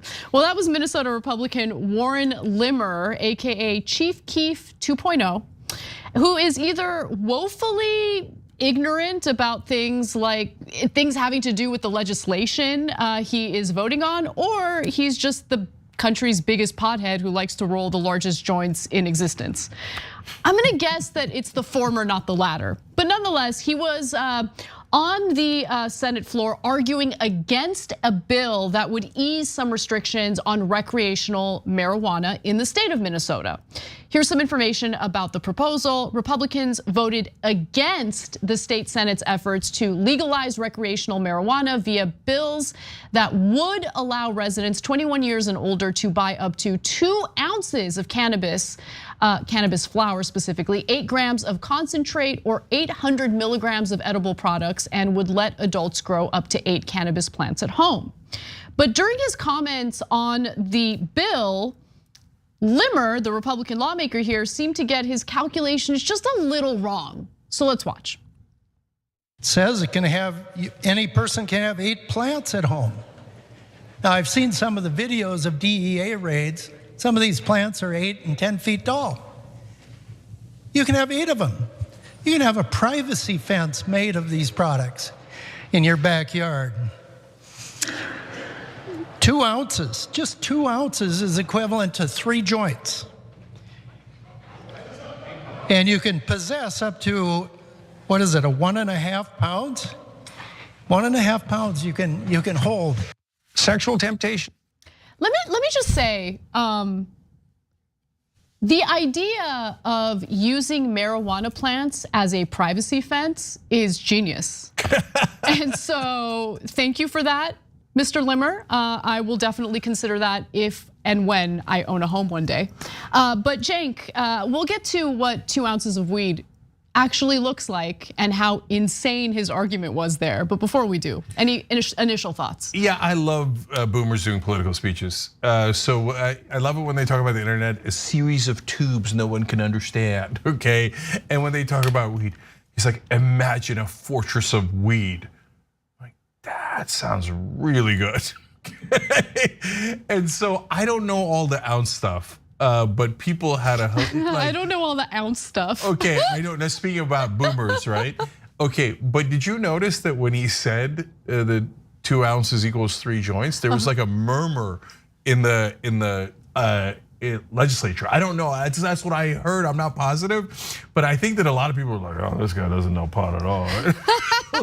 Yeah, a lot of folks in favor of it apparently, and it is going to pass, if you will. Yes, yes. Okay. So look.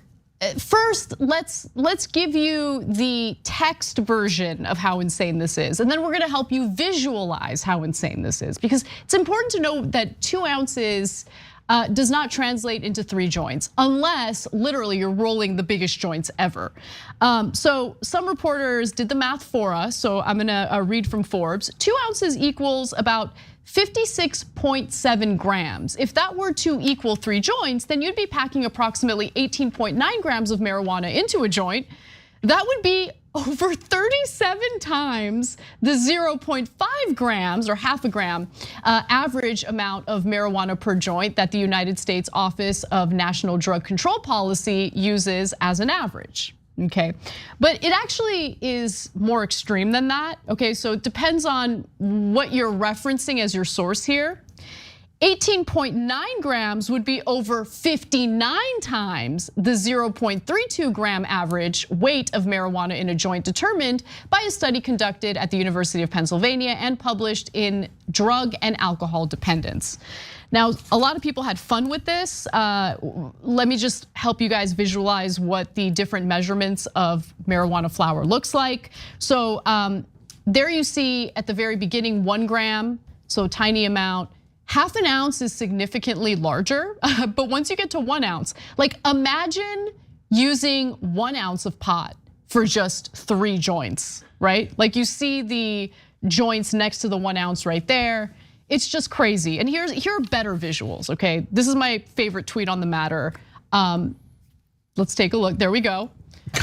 Driving up to the dispensary, I'll take a 1 ounce joint, please. It's like gigantic. Anyway, and the thing is, he's like trying to fearmonger against loosening restrictions to recreational marijuana. And the facts that he got wrong end up countering the argument he's trying to make here. For sure.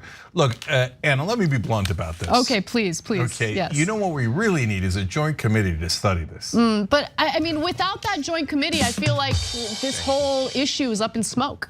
Yeah, look, first of all, they should be fixing the potholes and not this stuff. I agree. Okay, look, I don't want to get into the weeds of their legislation, but okay, we're just trying to keep it real here. Okay, so can I finally get to what I'm actually gonna say? All right, I watched more of the speeches. And look, man, like in this case, it's Minnesota. It's mainly Democrats in Minnesota. They're gonna pass it anyway, but almost all the Republicans are against it because they're from the 1800s. The polling now shows you that not only is a huge percentage of the country in favor of it, but a huge percentage of Republicans are in favor. Republican voters are in favor of it. But no, the politicians take like decades to catch up. So there was a guy giving a speech about, there was 5 overdose deaths just this week. Of marijuana? I was like, wait, what? No, there aren't. Right? Come on, guys. There's no overdose deaths from marijuana. Do better. But no, I know. He started the speech that way, and like a minute later, he was like, and I've been around a long time and I know marijuana is a gateway drug. No, but guys. But it isn't. No, in fact, let me just say, marijuana is the anti-gateway drug, okay? Because marijuana is a relatively harmless way to numb the pain of living in this freaking country. Without it, I would venture to say more people would turn to harder and more dangerous drugs that could in fact lead to overdoses. Well, not only that, Anna, these are oftentimes the same politicians that pushed OxyContin on us. Because drug companies give tons of money to politicians, and then all of a sudden the government said, oh yeah, go ahead, take this legalized heroin. It'll help you with your pain and it's gonna be okay. Yeah, that's the ticket. Send me the check.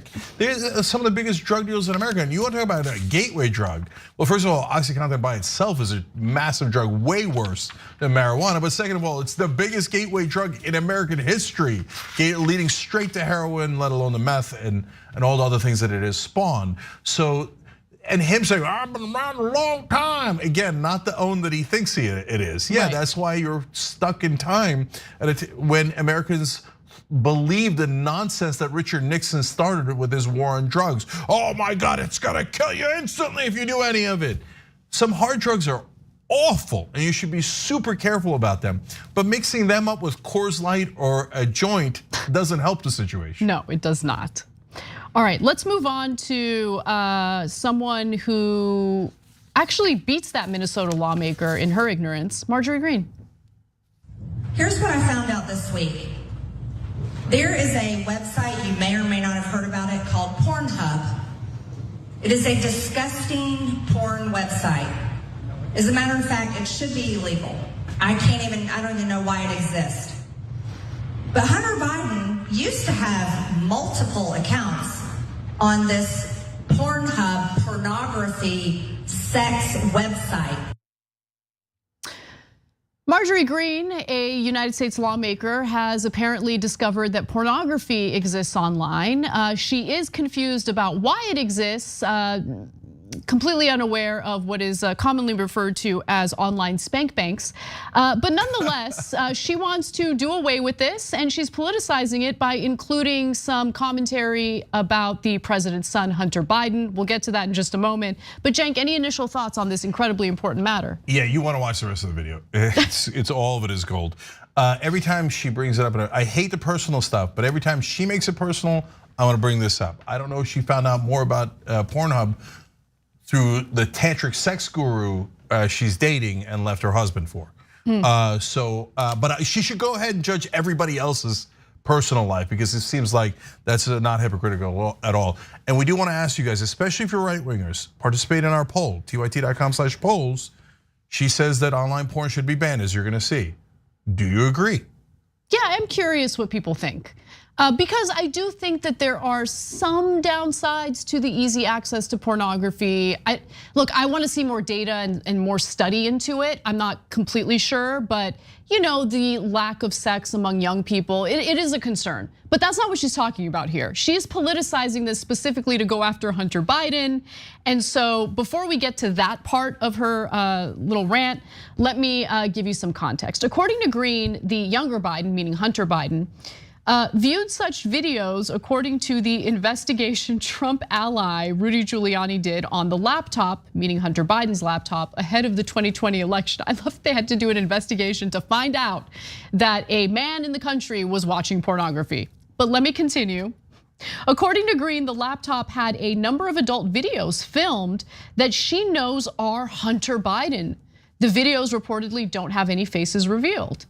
Listen, unfortunately, so many conservatives had posted versions of those videos on Twitter that I can say without a shadow of a doubt that Hunter Biden's face is included in those videos. Okay, so the media is doing this weird thing where they're trying to pretend like there's no proof that these videos exist. I've seen them, they exist. Okay, with that said though. But by the way, but who cares? No, hold on. But we don't know that he uploaded it to Pornhub. Who cares? I 100% agree on who cares. I just want to be clear on the story. And I also want to be clear on this. Marjorie Taylor Greene is saying all this stuff, and you're gonna see even more, based on Rudy Giuliani looking at it in 2020. Yeah. But that's a really reliable source. He did a deep investigation, real deep. He really took his time. For sure, I would have loved to have been in that meeting where well, somebody's got to look at the Pornhub account of Hunter Biden. And Rudy's like, I got this, I got it, guys. Okay. Don't worry, everyone. I'll do the hard work here. Oh yeah, I bet you will. Yeah, in fact, Marjorie Greene should probably have a conversation with Rudy Giuliani about why these porn websites exist in the first place. But nonetheless, let's go to the rest of her speech. And these aren't accounts where he could go watch pornography. These are accounts where he posted his sex videos. Oh. Like the ones that are on the Hunter Biden laptop.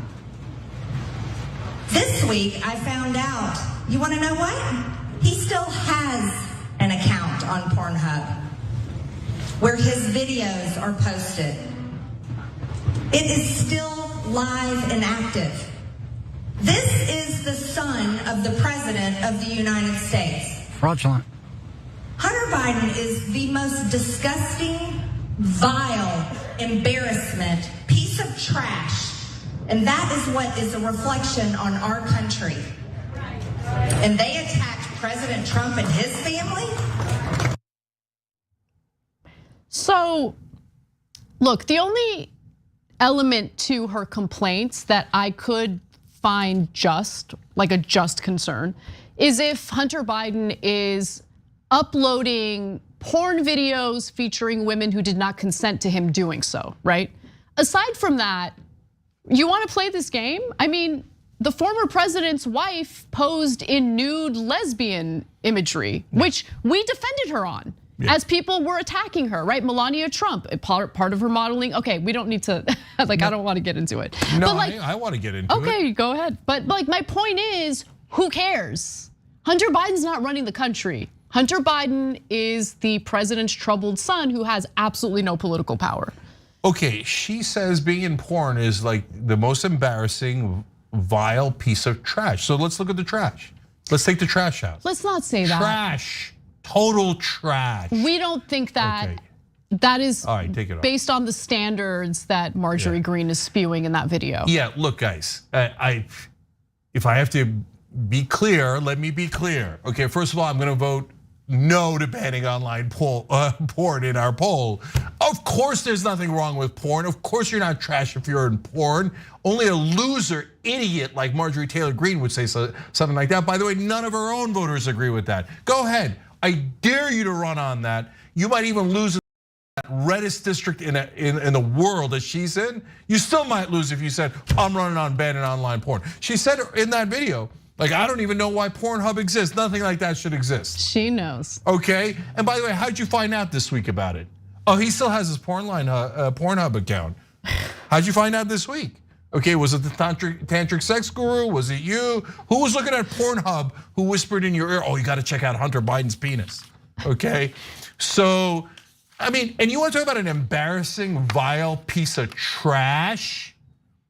Marjorie Taylor Greene is elected to Congress. Hunter Biden's a rando who's the son of a politician. Hunter Biden didn't get elected to anything. So what? Politicians now have to control all their kids and make sure they're immaculate, and now we're gonna attack all of their kids? That's the standard you want? When they're not even involved in politics, okay? It comes from the dumpster fire named Marjorie Taylor Greene, who's the most embarrassing politician in America. I don't agree with the Democrats. When they go low, I go lower, okay? Going high doesn't help at all. Although I am amused by the guy who taped it, where she says something about the porn. He's like, oh, right? And then she mentions President Biden. He's like, fraudulent. Meanwhile, that same dude, I guarantee you, goes and looks up Pornhub's account. Hunter Biden's account. I guarantee you, every right winger's doing that now. They're like, I'm just doing political research, Mom. That's what I'm doing. Well, I thought Marjorie Taylor Greene told you not to do that. Why don't you listen to her like you just listen to her on everything else? Oh yeah. Well, when we come back from the break, Dark Brandon comes from Marjorie Greene. Don't miss it. Here's what I found out this week. There is a website, you may or may not have heard about it, called Pornhub. Oh.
All right, back on TYT.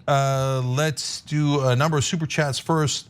Benjamin GL, oh, there he goes again. Okay, two things. Okay, one, he says, and Benjamin, thank you, brother, for all the generosity. Jake, if you ever play that oligarchy song again, this channel might get flagged for terrorism. No, look, for God's sake. I need you guys to understand it's not me, it's Anna, okay? No! Okay. How dare you? Okay, I give you, see? I love that dance move. Yeah. So good. Okay, you guys drive me crazy. All right. It's the best thing that's happened to me this year. Alyssa, well, okay. Alyssa B says, I made the fatal mistake of asking a Facebook Dem Moms group what they think of Marianne Williamson. I was piled on, told I was nuts and ridiculous for even asking. Look, guys, that's definitely gonna happen, okay? There's some folks that watch MSNBC and you will never move them, okay? They're as immovable as the Fox News viewers. No, I hear that the corporate Democrats are the best and the only ones who could win. Progressives are ruining it for everyone, okay? Yeah, I know, I got it. You watch Joy Reid, you watch CNN, you read the New York Times, I got it. Okay, now let me read some critical comments. No, thank you. I'm just kidding. So Jezebel's sister wrote in, I love TYT so much, but you're way off and behind in your AI reporting. Please watch The AI Dilemma with Tristan Harris, a leader in the technology ethics, same guy who made The Social Dilemma. So you look, that's your opinion that we're off on it. You didn't clarify how. I hear you, I appreciate it. Someone else wrote in, there's like all this misunderstandings about what we say about AI and engineering. Somebody thought that I was speaking against engineers. I would never do that. So this is just a lot of confusion about it. Yeah, real quick, I just want to ask my team to make reference or save that reference because I do want to watch that. So thank you for that suggestion. I will definitely take a look at that. The more we learn about it, the better. So, great. Yeah, the architect, for example, this is a different misunderstanding in my opinion. This is the member section. Says, Cenk, you're wrong about the coders' jobs being safe. Actually, the highest paying jobs are very easily replaced. Why do you think all the tech companies just dump thousands of jobs? No, again, I did not mean that at all. In fact, later in that story, I said they're moving a lot of the jobs to India and other countries because it's much cheaper and they have really good coders. So it's high paying, like I'm just saying that those are different jobs. A coder job and the person doing data entry are vastly different jobs, let alone the outsourcing. You guys have too many good comments. I can't get to all of them. We'll be back.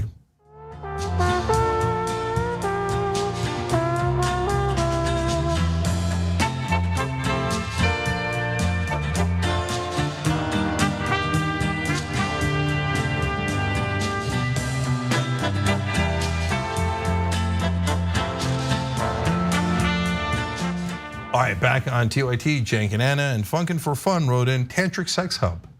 I don't know, maybe it's a thing after this speech by Marjorie Taylor Greene. I had forgotten what tantric sex was. You had mentioned it recently while we were talking about Marjorie Greene, and then I remembered what it was, and it's like kind of like slow romantic sex, isn't it?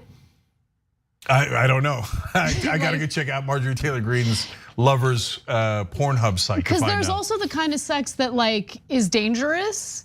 Like an actor was found hanging in his closet, right? Yeah, Carradine, yeah. Yeah, anyway. But I don't know that that's tantric sex. No, it's not. That's a different one. I was mixing up the two. Yeah. Anyway, all right, let's move on. And by the way, just to be clear, we don't know that Marjorie Taylor Greene's tantric sex guru lover has a Pornhub account. We don't know that. People are saying, but we don't know. We don't know. Yeah. Anyway, let's move on to this. I want everybody to have fun tonight, but please be safe. If you find yourself disoriented or confused, it's either you're drunk or Marjorie Taylor Greene. I gotta say, President Joe Biden's performance at the White House Correspondents' Dinner was pretty good. Pretty good. Whoever wrote his jokes did a decent job, and I particularly enjoyed that jab at Marjorie Greene. Before we go to some more examples of Dark Brandon at the White House Correspondents' Dinner, I do want to ask you, Cenk, what did you think about it? Yeah, so first of all, some of the jokes were top notch. We'll share some of those with you guys. Remember, the politicians don't write these, but they do okay them. They green light them. They look at them, et cetera. Well, with Trump, you never know. But Biden, give him credit for saying, yeah, I like these jokes. Let's go with these jokes. And the delivery on 8 out of 10 of them were pretty good, pretty good. But I watched his whole speech that included good, important, serious stuff about journalism. He sometimes feels like Fire Marshal Bill. And he's got the garbled way of speaking that he just does too often. Like, so I'm kind of, and I'm like, God. And I start to think about his dentures. And okay, so I'm just being honest with you guys. The jokes were good. The whole thing itself still had some Biden moments. So that's the reality of it. But all right, let's give him the rest. So we're just gonna show you the highlights where he looks good because the person who wrote the jokes did a good job. So he didn't just go after Marjorie Greene. He did also go after Republicans, generally speaking. So let's watch that. Ron DeSantis, I had a lot of Ron DeSantis jokes ready. But Mickey Mouse beat the hell out of me, got there first. Now look, can't be too rough on the guy. After his re-election as governor, he was asked if he had a mandate. He said, hell no, I'm straight. I'm straight. The speaker's trying to claim a big win this week. But the last time Republicans voted on something that hapless, it took 15 tries. Roy's a great guy. He once dubbed me the Jay-Z of Delaware. Don't let that look in your face, you did. Tonight he asked me to keep it short. Even offered me $10 if I'd keep it under 10 minutes. That's a switch, a president being offered hush money.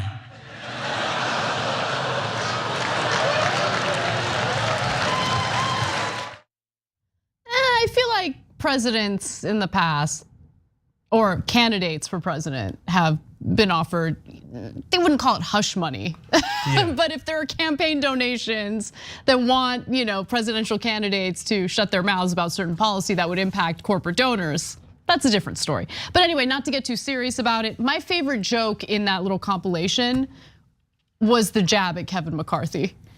Oh yeah, so good. Voted something as hapless 15 times. Yeah. The Mickey Mouse joke got too many laughs. I didn't think it was that great, but there's some good ones in there. But I like the ones against the media the most. Yeah. Okay, so we're gonna go to that next. Let's watch. You might think I don't like Rupert Murdoch. That's simply not true. How could I dislike a guy who makes me look like Harry Styles? You say I'm over the hill. Don Lemon would say that's a man in his prime. I love NPR.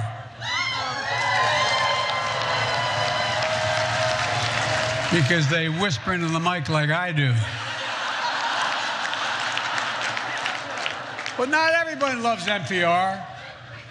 Elon Musk tweeted that it should be defunded. Well, the best way to make NPR go away is for Elon Musk to buy it. We really have a record to be proud of. Vaccinated the nation, transformed the economy, earned historic legislative victories and midterm results, but the job isn't finished. I mean, it is finished for Tucker Carlson. I'd call Fox honest, fair, and truthful, but then I could be sued for defamation. I hope the Fox News team finds this funny. My goal is to make them laugh as hard as CNN did when they read the settlement. But then again, CNN was like, wow, they actually have $787 million? All right, it was all right. Yeah.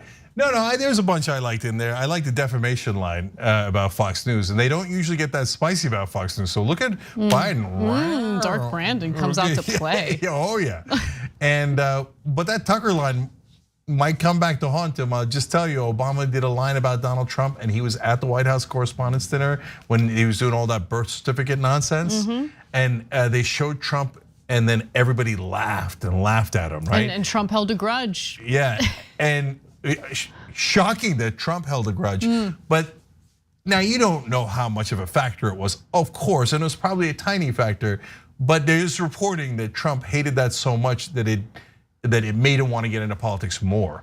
So him, like Biden saying, Tucker's done, not sure we know that yet. Okay, so let's hold on that one. Also, the guy who seems to have an affinity for whispering things into the mic, like he referenced that when he talked about how much he loves NPR and how they whisper into the mics. But he should have whispered into the mic as he was telling the joke. He didn't. He like leaned into the mic and spoke normally.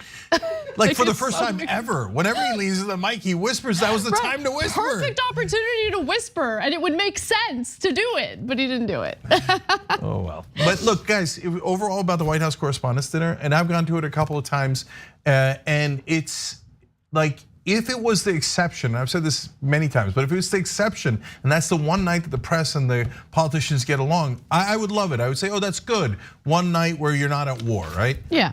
But the problem is it isn't the exception, it's the rule. Totally. The press and the politicians are totally in bed together. So when they all get dressed up and they all go together and lightly rib each other, it doesn't feel as fun. And Stephen Colbert, the reaction that he got to a brilliant roasting of George W. Bush and the media shows you, no, if you're there to actually criticize someone, they don't want any piece of it. It's gotta be light ribbing like this. Now, final video, Biden also decided to poke fun at himself. So let's take a look at that. I believe in the First Amendment, not just because my good friend Jimmy Madison wrote it. This dinner sums up my first 2 years in office. I'll talk for 10 minutes, take 0 questions, and cheerfully walk away. I get that age is completely a reasonable issue. It's on everybody's mind. And everyone, by everyone, I mean the New York Times. Headline, Biden's advanced age is a big issue. Trump's, however, is not. I mean, I think that the age of both individuals is an issue, especially with the way that they carry themselves and handle the job, just keeping it real. Yeah, later he made a reference to the New York Times pitch bot, and that's when you knew for sure he was not writing the jokes. 1000%. He had, I don't know if he asked 7 times what the New York Times pitch bot was, or he was like, I'll just read it, who cares? Okay, I did like the Jimmy Madison joke, that was funny. All right, and then at the very, very end of the speech, by the way, he put on the sunglasses and made a reference to Dark Brand. So at least he's self-aware in a way, and at least his joke writer is self-aware. But he read him, so he's willing to poke fun at himself. True. And Trump wouldn't do this stuff because he hated making fun of himself. Yeah. And that's because he's a tiny, tiny little man, okay? So we're not huge fans of Biden here, but pretty good job overall. And as usual, Biden's one saving grace, always better than Trump. Exactly. All right, we have an amazing May Day special for you guys celebrating labor in this country coming up right now, free for everybody, so don't go anywhere, we'll be right back.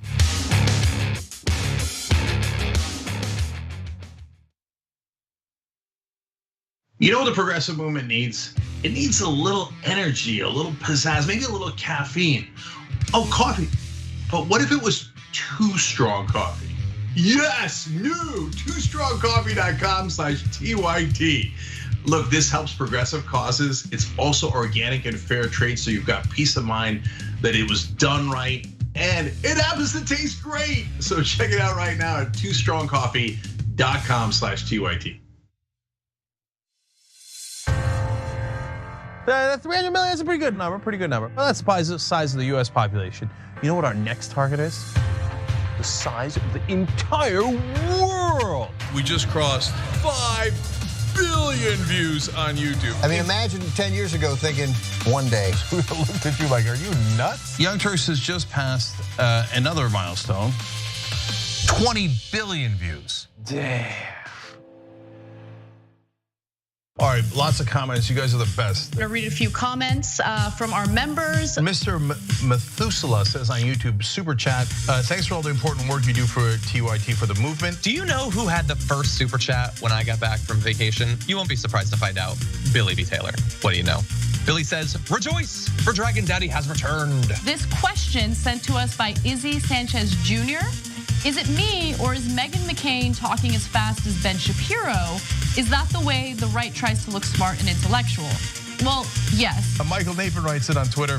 Did Anna choose Cenk's outfit today? I'm sure it wasn't Cenk himself. Man Bun Jenkins Skinny Jeans says, so now Anna has pointed out, okay, that's his handle. T. Joyce, 1971, saying Donald Trump is good at pulling out of things, NAFTA, the Iran deal, NATO. It's just too bad Fred Trump didn't.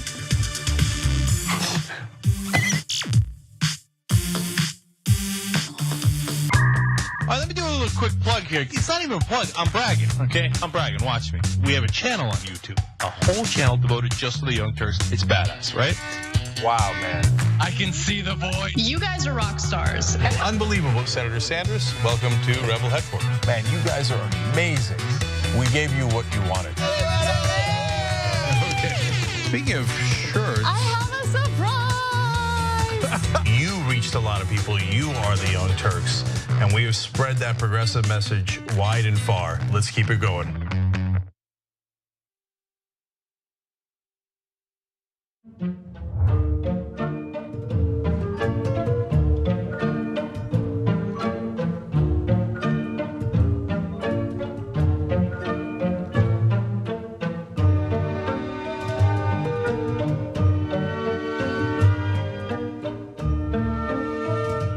Here's what we do. We go beyond the headline. We are willing to engage in transparent conversations with those who do not think like me. We also make sure that you know what's happening not only nationally, but in your local area. Make sure you tune in to Indisputable with Dr. Rashad Ritchie, Monday through Friday, 2:30 p.m. Eastern Time, 11:30 a.m. Pacific Time. Cool news, shoptyt.com now has books. There's a whole bunch of books there. You're gonna be shocked to find out that they're largely progressive. Of course!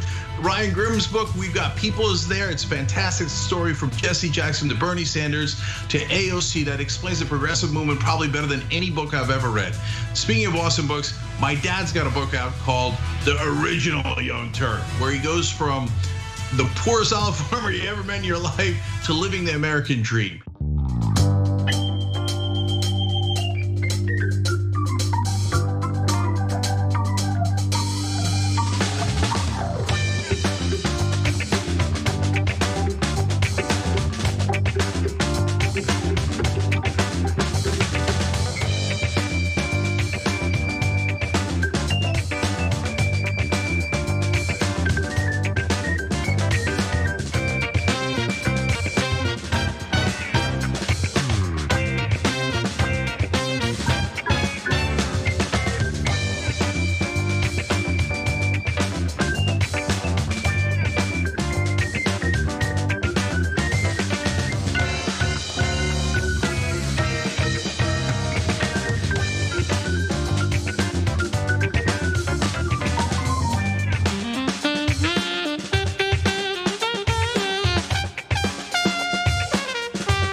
Welcome to our May Day special. I'm Anna Kasparian, joined by Nina Turner and John Idarola to talk about labor, the history of labor in the country, what May Day really means.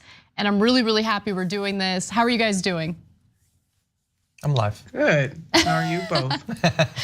I mean, considering the endless cycle of terrible news, as good as I can, I guess, but at least we get to focus on something that doesn't get focused on nearly enough in the press in America, and that is the history of labor, what May Day really means. And I thought it would be a good idea to talk about the Haymarket affair and the Haymarket martyrs, which is, really where May Day started. But before we do that, I just wanted to kind of go to each of you and talk about the education you experienced in regard to this particular issue, if any at all, right? The Haymarket affair, when you guys were in school, did you learn anything about it? Let me start with Senator Turner. Yeah, hi, and not really. Right? When I got to college, a little bit, but in high school, zero. College, a little bit in my American history courses. What about you, John? Yeah, so I don't want to accidentally besmirch my teachers, because I feel like on average I had amazing, incredibly hardworking teachers who went above and beyond, especially considering some of the brats they had to deal with, including me. So I didn't really get serious about schooling until late high school, early college. So it's possible I slept through something. But that said, I don't if I had to choose, I was taught at all about it or not, my money would go on not one damn time for one damn moment. Right. Or not even specifically about that event or the debate about it or the history about it or the current state. Like almost almost really nothing about labor struggles in general. Like, exactly. You know, and I feel like I was in school for years, but like a good bunch of years, but I don't remember literally anything actually.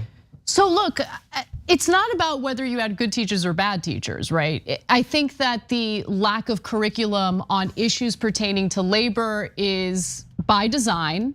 And even when it comes to something like the Haymarket Martyrs, there was this intentional effort by reactionaries to kind of rewrite history and make it seem as though that incident wasn't about labor. It was about police and how incredible police are for putting their lives on the line to keep us all safe. So the revisionist version of that event, I think, is fascinating. But we're here to tell you the truth about what actually happened and who the Haymarket Martyrs were and what they fought for, right? Because when it comes to some of the rights workers have in this country, they date back to the late 1800s. They date back to the workers who put their lives on the line to ensure that we have something like the 8-hour workday. Now look, a lot of those labor rights have been chipped away at as a result of labor power diminishing in this country. But it is important to understand our history and what people went through to ensure that we have lives outside of work, essentially, okay? So let's rewind. Let's go back to the Haymarket Affair and what actually happened. So the Haymarket Affair happened on May 1st, 1886. That was the beginning of it. And it centered around workers who took to the streets, hundreds of thousands of workers who took to the streets to demand an 8-hour workday. Now, as you can imagine, police didn't respond so well to these protesters. The biggest protest happened in Chicago. So on May 1st, 1886, hundreds of thousands of US workers went on strike and marched to demand the 8-hour workday, a day of action called by the Federation of Organized Trades and Labor Unions, the precursor to the American Federation of Labor. But 2 days later, police shot several striking workers at the city's large McCormick Reaper works as they scuffled with scabs. Now, after that shooting happened, you have calls for demonstrations, right? To call out the police brutality, the police violence toward the workers. So soon after that, on May 4th, around 2,500 workers gathered at Haymarket Square to listen to speeches. Now, the event was peaceful, and so the city's mayor told the police, there was about 175 police, he tells the cops, listen, stand down. This is a peaceful gathering. There's no issue here, so don't needlessly, cause problems. But they didn't listen, and they decided to needlessly cause problems. So as the last speaker was wrapping up, the police go in and they start trying to forcefully disperse the crowd. At some point, someone throws, and till this day we don't know who it is, but someone throws an explosive device into the crowd, and police start shooting indiscriminately. 7 police die, 3 workers die. Till this day, historians agree that one of the cops died as a result of the explosive device. We don't know for sure how the other police died. In fact, there are some historians who argue that they could have died from other police officers shooting their weapons. So I guess by friendly fire. Anyway, the crazy thing about this is the business community immediately jumps in and they say that the real martyrs here were the police. And they start erecting monuments to celebrate the police, okay? But wait till you hear what happens to the monument. It's a pretty incredible story. But so far, I'm curious what you guys think. So John, you've had some reactions already. Oh, it's amazing. I love little details like, curiously, the business community decided to join in. Oh, were they opposed to the workers? Did they use this as an opportunity to point out that they're violent and irrational and you should never associate with them? That is weird. But also, so much of this is deeply fascinating. And by the way, while we've done specials before, we've done shows for May Day before. Every year I go back over the history, or whatever. I believe that this is actually the year where I went and found the most, because it really is fascinating. Not only what happened then, but the ways that people disagree about it. And the cycles that happen over the next few decades about all the different dueling monuments and where they are and when they're destroyed, and it's just fascinating. But all of it is so it just feels like so many other events too. Like it's easy to hear this happened in 1883 or whatever, and you're like, it sounds like it could happen today. Well, it sounds like Occupy Wall Street. It sounds like a lot. It sounds like the cops trying to break up social justice like rallies in 2020. Like it sounds like a lot of cases where people finally come together to draw attention to an issue, and then suddenly it's not about that issue anymore. Everyone, please focus on the fact that they're rowdy and the cops are trying to stand between you and a gas station being burned down. Like we're still doing this same exact thing. The media is a little bit more sophisticated and the cops have deadlier weapons, but yeah. Well, in their propaganda, yeah. In their propaganda, there's no question. But it reminds me a lot of recent events too. Absolutely. Even though it's 150 years ago. I totally agree with that. I mean, it's incredible how far back in this country's history you can find examples of police squashing efforts by workers specifically, calling attention to the injustices of our system. And that's something that you do, Senator Turner, on a regular basis, both on this show and the campaign trail. So I wanted to open up the conversation to you and kind of get your thoughts on this. Yeah, I mean, you could be telling that story in the 21st century. The more things change, the more they stay the same, unfortunately. And even bigger than the police. I mean, at least in this case, as you laid out, the mayor said, hey, things are going peacefully, don't go in. And the rogue officers decided to go in anyway, and they caused this. They were the spark for the murders and people being trampled and that kind of thing. But even if we take the police out of it and just think about what workers are enduring right now, that over 60% of workers, cannot afford to do anything but work. That they're one paycheck away from ruin, one health scare away from ruin, and how workers all over this country, at least over the last 5 years, have really been standing up for their collective bargaining rights. And we have places like Amazon and Starbucks who are just flat out trying to start labor unions. So that same revolutionary, we're gonna fight for our rights, we deserve better than what we're getting. We deserve to be at the collective bargaining table to stand up and fight for better wages, better work conditions, and better benefits. It is rippling right now in the 21st century. And if anything gives me hope about what we're seeing right now among solidarity and workers, it is the new rising, I call it, of workers in the 21st century. And they definitely are tracing the footsteps of workers from our past. Yeah, I totally agree with you on that. I mean, you see the incompetence and the corruption of Congress, the lack of inaction when it comes to the power the executive branch has to materially improve people's lives. And it's just so depressing and so discouraging. But what always gives me hope is learning from the country's history, right? Learning from how labor organized and essentially made government bend to its will. I mean, we talk about Roosevelt as if Roosevelt was among the best presidents in this country's history when it comes to helping people economically. But I think it's really important to understand he didn't just do it out of the kindness of his own heart. There was a tremendous amount of pressure coming from organized labor, which led to the New Deal, which led to these policies that improved the lives of American workers. And I think that part of the equation gets left out of the media conversation about these policy decisions because it makes Americans think that all they need to do is cast a ballot. And that's it, that's all that matters. That's the political engagement that makes all the difference, except it's not. If you don't have an organized outside pressure campaign like we did in the past with organized labor, well, there's really no way of holding these elected lawmakers accountable other than, sure, you can vote them out. But as we've learned with the corruption of the media, that is incredibly hard to do.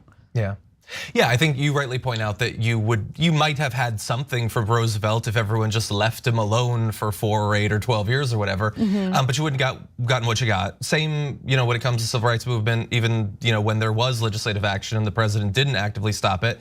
It's not like that was his lifelong dream and he was just gonna do it. Everybody could have just hung out and it would have been cool. I'm not a presidential historian, so I address this to the smartest members of our audience as well as Michael Shore.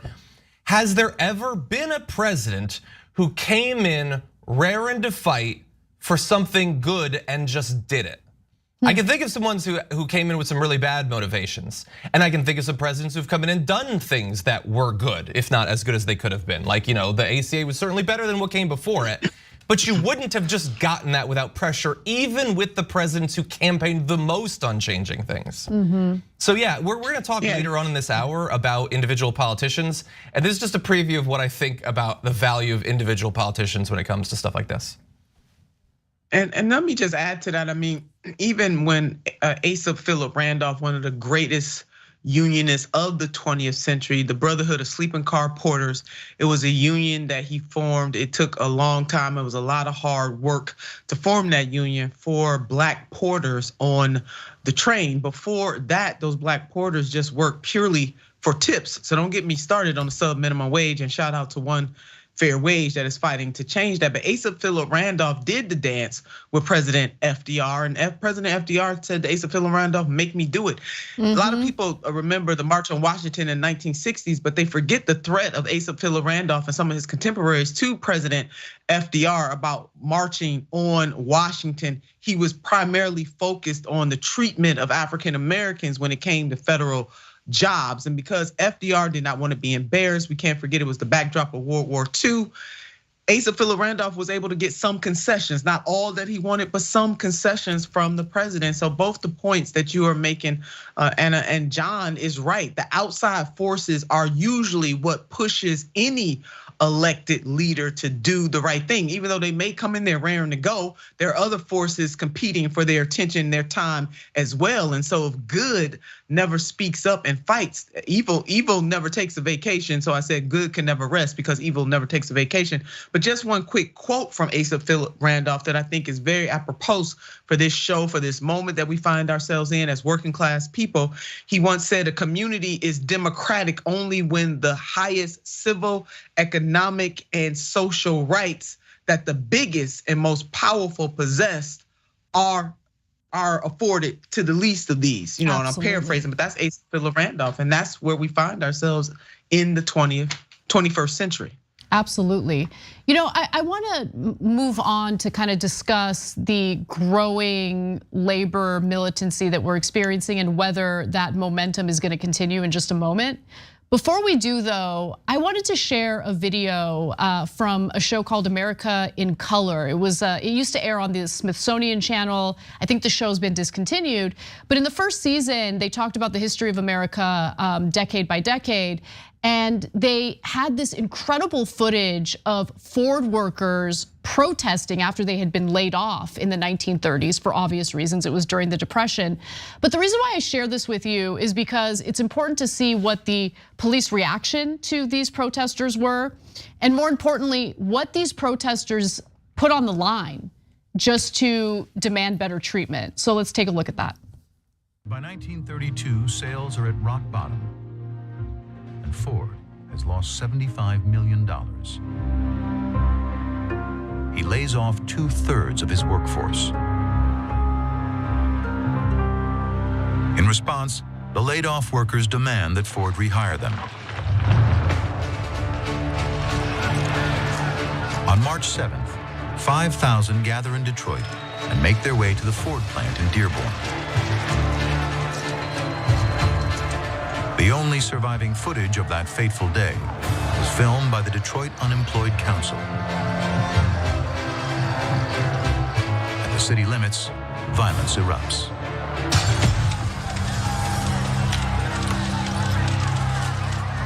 Dearborn police spray tear gas and attack the men with clubs. The protesters fight back with anything they can.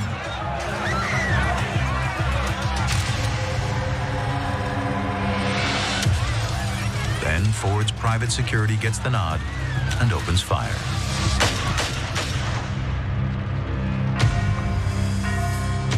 Four laid-off workers die that day. So people lost their lives to be part of that protest. And what stood out to me was just the similarity in the police response that these protesters dealt with and to the Haymarket affair and the police violence that the workers experienced in that regard as well. And I want to fill you guys in on what ended up happening to some of those workers after the incident where the cops were killed. But before I do, John, did you want to jump in? Yeah, and that was amazing footage. And imagine they said that there's only that one source for the footage. Imagine just if they had not done it, or it could have easily been taken. We know, journalists are often harassed, even in protests today. Whenever I see footage like that, or when we're talking about something, whether it's in like the 20s or the 30s or way back in the 1880s, I think, man, when we think about how brutal the cops can be now, imagine what they were like then. Oh, I mean, exactly, you're right. Without the cameras we all have in our pockets, without the evidence and accountability that we can now kind of like lean on and even with all that evidence, sometimes cases don't play out the way they should, and it ends in injustice anyway. But go ahead. Well, and finally, like that sort of footage, can you just imagine, like maybe there are people who are watching this who learned about that sort of stuff in school. I know that like Michael Moore had footage about that event in, was it his first documentary, Roger and Me? I think it was his first documentary. I think so. But I didn't learn about anything like that in school. Like I didn't learn anything about the actual historic role of cops. What cops are actually there to do. Not every individual cop, but what the point of cops, why they were set up in the way. They are there to enforce racial and class hierarchies. That's what they're there to enforce. They sometimes do other stuff that can be good or whatever, and they're good cops too. But that's what they're there to do, and you don't learn anything about that. How often they have allied with business interests to put down protests, to put down social movements. And then of course you have a worse step even where private security forces are given the go ahead. And we see that in that footage, but we also know what happened at Standing Rock. Like again, the linkages between this stuff we're watching in archival footage and our very recent lived experience is it's not that different. Yeah, and I wanted to tell you about what happened to some of the workers after that Haymarket incident where 7 cops died. So the business community was out for blood. So not only did they fundraise $10,000 to build a police monument to honor the cops, they also fought pretty hard to ensure that some of the workers who organized the protests would be prosecuted, and many of them were. So according to the reporting over at Jacobin, 8 of the city's most outspoken anarchists, Albert Parsons, August Spies, Adolf Fischer, George Engel, Louis Ling, Samuel Fielden, Michael Schwab, and Oscar Neeb were put on trial for murder of the 7 police officers. The judge sentenced Neeb to 15 years in prison, but the others were actually condemned to execution. Luckily, this is, in my opinion, not enough, but the Illinois governor commuted the sentences of 2 of those condemned individuals, but the rest were executed. Yeah. Workers were executed over this, okay? That was the outcome of the Haymarket affair, and that history, I think, in my opinion, is intentionally kept away from most Americans, to the point where most people either don't know about the Haymarket affair or they have like a twisted revisionist history in their minds of what actually transpired. Final words on this from Senator Turner. I'm curious what you think. Yeah, I mean, that's why it's important that we do shows like this so that people can be either educated, re-educated, learning this for the first time. Hopefully people will go out and do their own research. And we gotta look, I mean, John brought up a very good point about how law enforcement is used in this country really to suppress and oppress based on race and based on class. And so how law enforcement is socialized, that they must come in there and crack heads and be in 100% control, and that the people who they are policing have no rights that they have to abide by, that they are not, in fact, at that moment, treated as equal human beings. They're treated as people who have to be controlled. And that is exactly what the power structure wants. It wanted it in the 1800s, the 1900s, still in the 2000s, still going through that same thing. And so we need a transformation, if you will. We need to transform policing in America, especially when it comes to the racial dynamics, but certainly you cannot leave out class. So this is a wonderful, wonderful show that we're doing, educating people so that they can go and research even further. And in the 21st century, we certainly have no excuse as to why we can't edify and enrich ourselves. We don't have to wait to be in a classroom. Now we got to check sources. Because anybody and their mother's mother can put something on the internet. Let me put that out there with the asterisk. However, we do have opportunities to really, really learn and to go deeper. So I'm really happy that we're doing this show and that we're going so far deep, or giving people a little primer of what happened with the Haymarket affair. Absolutely, I agree with you. Final question for you though. With the emergence of conservatives taking over school curriculum and outlawing certain types of curriculum, especially anything that they want to label CRT, even though it's not CRT. How do we fight back against the intentional misinformation that's being kind of like baked into the educational system, right? Because if it was bad before, it's getting worse considering the political, basically exploiting education for political purposes. Yeah, you were reading my mind as you posed that question to John and myself. Did you guys learn this? Do you remember any of it? And I'm thinking to myself, even though we do have more opportunities to learn, we have governors like the sanctimonious there trying to stop it and banning books. And the party that believes in freedom and liberty only wants you to have so much freedom and so much liberty as dictated by them. And then we have to get to parents. We have to go to community meetings. We have to take the public square, if you will. It's not just in the social or the virtual place. We got to get back to old fashioned having these conversations with people so that they can see what is happening to not only hurt us right now, but it also hurts our children if they don't have the full story. We got to be, we have to be adult enough or mature enough to take American history, the good, the bad, and the ugly. And what is it about the good that we can make better? What is it about the bad and the ugly that we can do differently moving forward, to make a confession, to confess our sins? This country was not founded on the most humanitarian plane, and that's being kind. I'm being kind by saying that. We know that it wasn't, and there's nothing wrong with telling the truth, the whole truth, and nothing but the truth. So help us God about this country. And my last point, because I know I won't be with you for the next half an hour, is the onslaught of child labor laws, or the scaling back of child labor laws in the United States of America is both a sin and a shame. And we cannot call ourselves a civilized society if we are not protecting our young and vulnerable and our elders. And it is being eroded by these very Republicans who claim that they care about justice. So far, 10 states have proposed or passed legislation to roll back child labor protections in the past 2 years.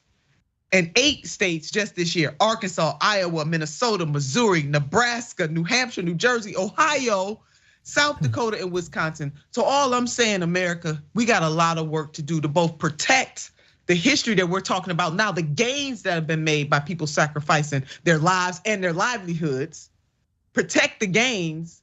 And then now we got to go back and stop people from undoing those gains while we try to make advancements. Yep, that's well said, and you're 100% right about that.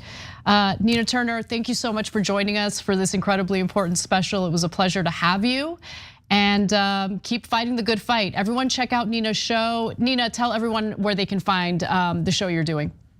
Well, it's good to be here with both of you, and I'm gonna go on live and watch the rest of the show, but unbossed on the independent network known as TYT, but you can catch us at 4 p.m. ET time and 1 p.m. PT. Just go to Unboss. Just YouTube it, Google it, Unboss, baby. Check us out. Thank you so much. Have a great night. You too. All right, everybody, we're gonna take a brief break, and when we come back, Francesca Fiorentini will join us for the second half of our May Day special. Stick around.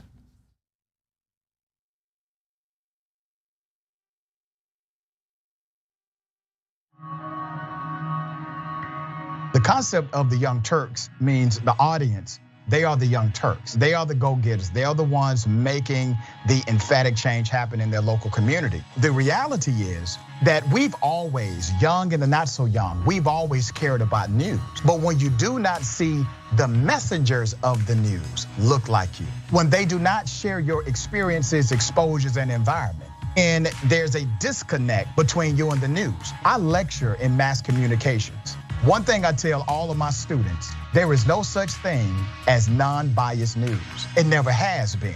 Non-biased news has always been an illusion. Let's go back to the 60s and 70s, where people would say that was the purity of non-biased news. News has a segment. That segment has a time. That time, you must do your story and be finished. That means the producer, the writer, the orator has to take out what they don't think is important and only leave in what they believe is important. They have a limited time to tell the story. They do not have time to tell everybody's version or everybody's side. And they get to choose the facts that they bring to you, as well as the nuance, which really is a word for opinion, that they bring to you, the context they bring to you. So we've always had a level of bias in news. Here's the issue. The issue is to not deceive individuals as if you don't have some level of opinion with your news commentary. And that's what TYT has never done. They've always been authentic in their approach to progressive ideology and their news analysis and political breakdown. And I think that's how you actually win the heart and soul of individuals who are consuming information from you, because now they see themselves in you. All right, well, the Young Turks special election day coverage dropping. An amazing power panel. Look at this battle. You want to talk about power? It's like a smart Destiny's Child. We're all too strong. We spun a revolution. Yes, another one. Aren't you excited? Wow. And then Alexandria Ocasio-Cortez, everybody. Yay! You know, this is where it started in a lot of ways. Why is he lying? Because these are acts that you can commit with impunity. Most of us are usually in boxer shorts underneath. I went with the pants today. This is the first ever power panel with Donald Trump as president. We have elected the top Twitter troll in the country. We have to stop pretending that race is not an issue in this country. Now keep in mind, racism had gone away until Barack Obama brought it back. That's right. They want to protect life so much that they want to ensure that insurance companies don't cover your maternity care.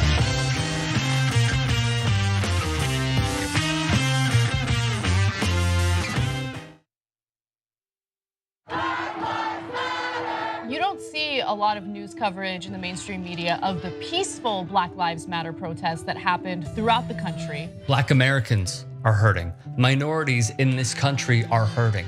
We always talk about starting from the bottom up, but the problem is the bottom up is always the least amount of power. No one cares about them, and until someone actually cares about them, then we'll do something about it. Please, for God's sake, America, understand, acknowledge, and work towards getting to a new reality where Black lives actually matter.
Welcome back to TYT's May Day special. Senator Tina Turner had to go, but Francesca Fiorentini joins the panel, which I'm super excited about. What's up, Francesca? How you doing?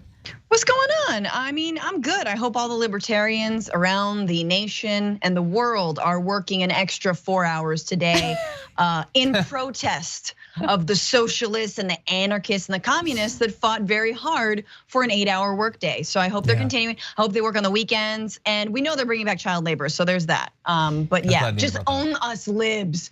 Own us libs by working and giving your boss more of your money. They won't. They won't.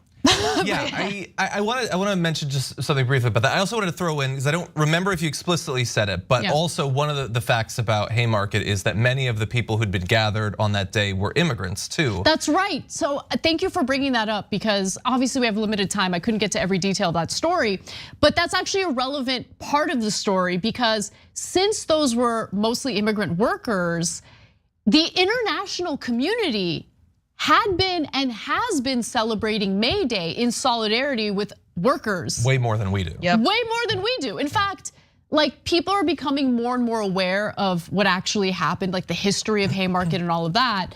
But what was really interesting is you had like a reporter from Uruguay come into the United States looking for like a monument celebrating the actual Haymarket martyrs.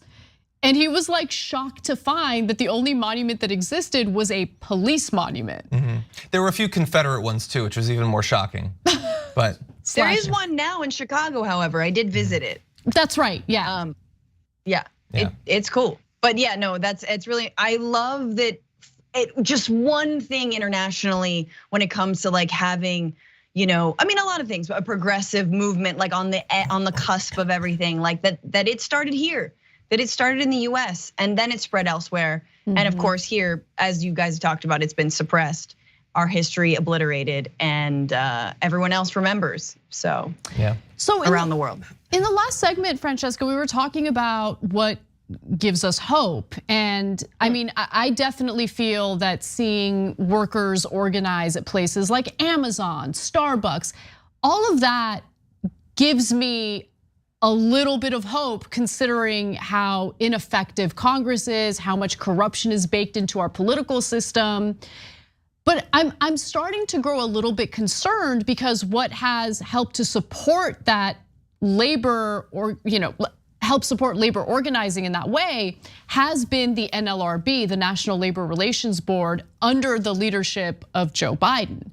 So while I have endless critiques of the Biden administration, one of the good things to come out of the administration has been the NLRB, which of course he appoints people to. I'm worried that in the near future, should the leadership of the country change and then the leadership of the NLRB change, that it'll be increasingly difficult for labor to organize. Is that something that you've thought about? Are you concerned about it? What are your thoughts? I mean, I think you're really right on in terms of this is like been the one spot that actually was sort of unexpected. A lot of the campaign promises have been, he threw his own agenda under the bus. Build Back Better are not words that the Biden administration even utters at this point. But the NLRB is absolutely that, like, oh, okay, wow, this was something unexpected. Someone who's squarely throwing down with labor. Let's leave the PRO Act aside. I'm super concerned what happens. I think, let's be real, the momentum was killed when he asked Congress to preemptively break the railway workers' strike. Bingo. That's when the rubber hit the road, right? Or the, whatever, the steel hit the tracks, when it was like, okay, put your money where your mouth is. What are you gonna do about it? And he sided with industry. And so if and when we have a president like Biden, and a labor movement that can actually hold him accountable, we have to make it so politically toxic to side with industry, to side with the capitalists in situations like that. And I don't think we're there as a movement. And I say we sort of a little bit from the outside, admiring just all that activity that you mentioned. I don't think though strategically we have enough power in Washington yet. I agree with you on that, absolutely. Yeah, I'm gonna hold my thoughts about the hours till later when we talk about the future. But yeah, let's transition to report cards. Yeah, let's do that. Yeah, I mean, spoiler alert, we're not gonna. But so my assignment was to compile some report cards of politicians, and I want to explain to you why I didn't do it. And I hope that you accept this more than my teachers did when I would do a version of this. Your dog ate it. So when I knew that that's what I was gonna do, I was already like, I had a kind of bad feeling in the pit of my stomach thinking, well, there are not a lot of politicians that seem to be really good on this. Not based on my internal chronometer, but I thought, okay, I'll do what you do and I'll research it. And there are many different ways that you can rank and rate politicians based on their support or opposition to the goals of organized labor. And there are many places that do this. And so I dove into it. And I quickly realized that at least for me, it doesn't mean anything. Because most of those ratings are like kind of like the pro-life ratings. It's based on how often you voted for or against bills that have to do with it. Here's the issue though. In your recent experience, how many awesome, important labor-related bills have you seen Democrats putting forward and then voting on? Like occasionally there have been a couple, but the vast majority of what should be done is not put forward. They vote on things, nominees and stuff like that, and nominees are given as much weight as major pieces of legislation. And so it produces a list of people that I'm sure would be allies given the opportunity, but have not been passionate advocates. They haven't been the ones leading on this. If you just look at the voting, Biden probably comes out looking okay from his time in the Senate, but he is also the guy that, as we pointed out, like willingly, like proactively buckled when it came to the biggest chance that was given to him during his first term to show that he was on the side of workers. To the extent that he put on his picket walking shoes, it was only to walk on, as Francesca pointed out, his own promises that he'd made about being an ally for labor. And so, sure, we can look at people and we can rate the ones that have voted for more nominees or whatever, but that is not what I think organized labor is looking for. They are looking for active on-the-ground support and support that translate their desires into legislation. And that is still so rare that it would feel like kind of a pointless exercise. We can talk about some of the people that are most maybe viciously opposed to workers' rights. Although honestly, I think that the most corrosive effects on the power of workers isn't really individual politicians, it's more the media, it's the discourse. So anyway, it just didn't feel right. Yeah, I mean, that's why I didn't do my homework, basically. Yep, that's a great. I used to do that too. Like, the assignment actually is like kind of biased, and I don't believe in it. But you just touched on something that's so important because you're focusing on legislation not being introduced, not being voted on that would improve the lives of workers. But let's also take a step back and look at the entire system, right? Not just Congress, but also our judicial system. And oftentimes when we talk about the Supreme Court and why these conservative Supreme Court justices were nominated in the first place and why they ended up on the Federalist Society list is because of their conservatism as it pertains to social issues. And to be sure, they are conservatives on social issues. But I don't know if that's really the reason why they ended up on that Federalist Society list. I think they ended up on that Federalist Society list because they have made a commitment to constantly supporting corporate power over worker power. And so you really do have this entire system of checks and balances set up in such a way that it works against the best interests of the worker, right? Which is why it's so incredibly important to have an outside pressure campaign of organized labor to effectively fight back against the systemic issues here. Yeah. You get what I'm saying? Yeah. And that's difficult and it takes a lot of work, but it's important to know what we have in front of us, like the work that needs to be done. Because I think if you are under the assumption that all you need to do is vote for the right people and then you could take a step back, you're wrong. Obviously, there have been some pretty great candidates who luckily got elected into Congress. That's clearly not enough. Francesca, what do you think? Yeah, well, John tried to punt his homework over to me. No, I included you. It was for both of us. In fact, the fact that I didn't bring you up until this point was protecting you. Sure, whatever. He tried to copy off my paper, and no, but we were looking, I guess, at the best and the worst. And Ed Markey is the first senator to have allowed whose staff unionized. Yeah.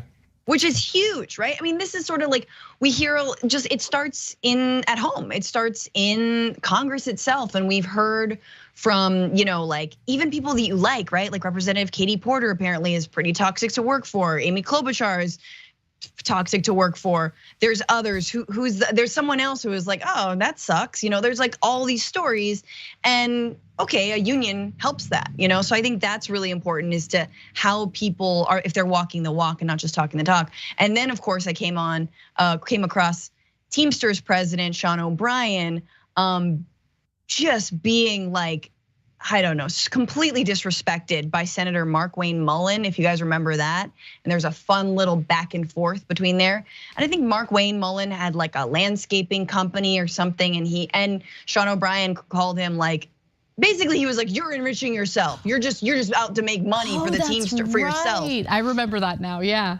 That was incredible. And he was like, you're out of line, like, Sean O'Brien. And that is something that was really interesting. We did this, spoke to Alex Press of Jacobin about the upcoming UPS strike, because that could be huge.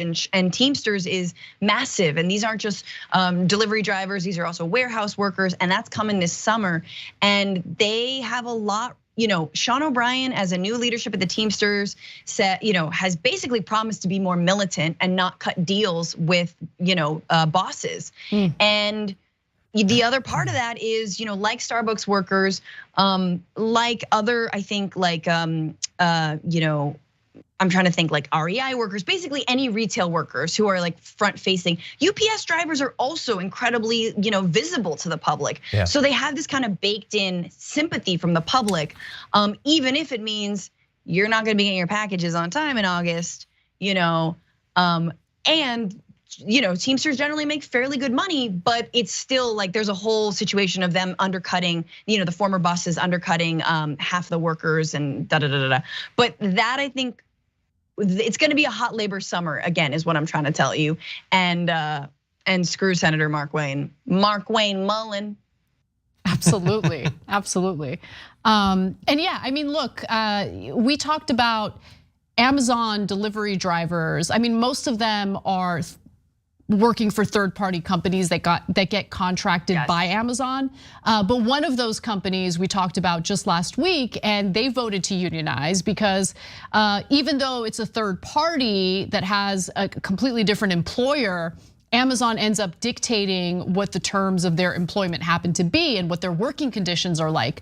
But in covering that story, we compared the non-unionized delivery drivers at Amazon to the workers over at UPS. And while UPS workers certainly deserve this pay and more, they get paid significantly more than the non-unionized delivery drivers for Amazon. I bring that up because when you have organized labor, you have some leverage in constantly fighting to improve your conditions, improve your pay, get a better labor contract. And so solidarity with the UPS workers. Who cares if our packages are a little late? What's important is that people who work so hard get to live lives of dignity and get the respect and the pay and the working conditions they deserve, period. Yeah, so just briefly, I mean, the issue is when you say, who cares if the package is a little bit late? The issue is that if the packages are a little bit late, then the media that everyone consumes is going to be blasting them in the face that this is unacceptable, that you should turn on people working in other industries. I mean, they're not gonna say it in explicit terms like that, but they'll talk about inflation, they'll talk about a rise in prices, they'll talk about a delay in services, they'll talk about shortages of certain things. And that's from just sort of the natural sort of issues that crop up. One of my concerns, going into what looked like it was going to be this major strike involving the train, freight transportation, was would people be willing to see delays in a wide variety of products, an increase in prices? And our media is always there to pounce. And to make us see each other not as fellow workers, but as a different sort of thing. You have a different color collar. You work on the coast rather than out here. You're in a city rather than rural. It's designed to fragment us, to segregate us, so that we can't pool our resources, our power, our like soft power resources. That's why they do it. They're very effective at it. They've been doing it for hundreds of years. Well, I'm gonna do something that's kind of rare, which is give Cenk a lot of credit, because what he's trying to build here is a real competitor to the mainstream media bubble that intentionally pits, working Americans against each other. It's important to have independent media that can counter that narrative, and that's what he's been working on for so long, and there's growing pains that come along with it. There are resource issues that come along with it, but he's still chugging along and working hard to make it happen.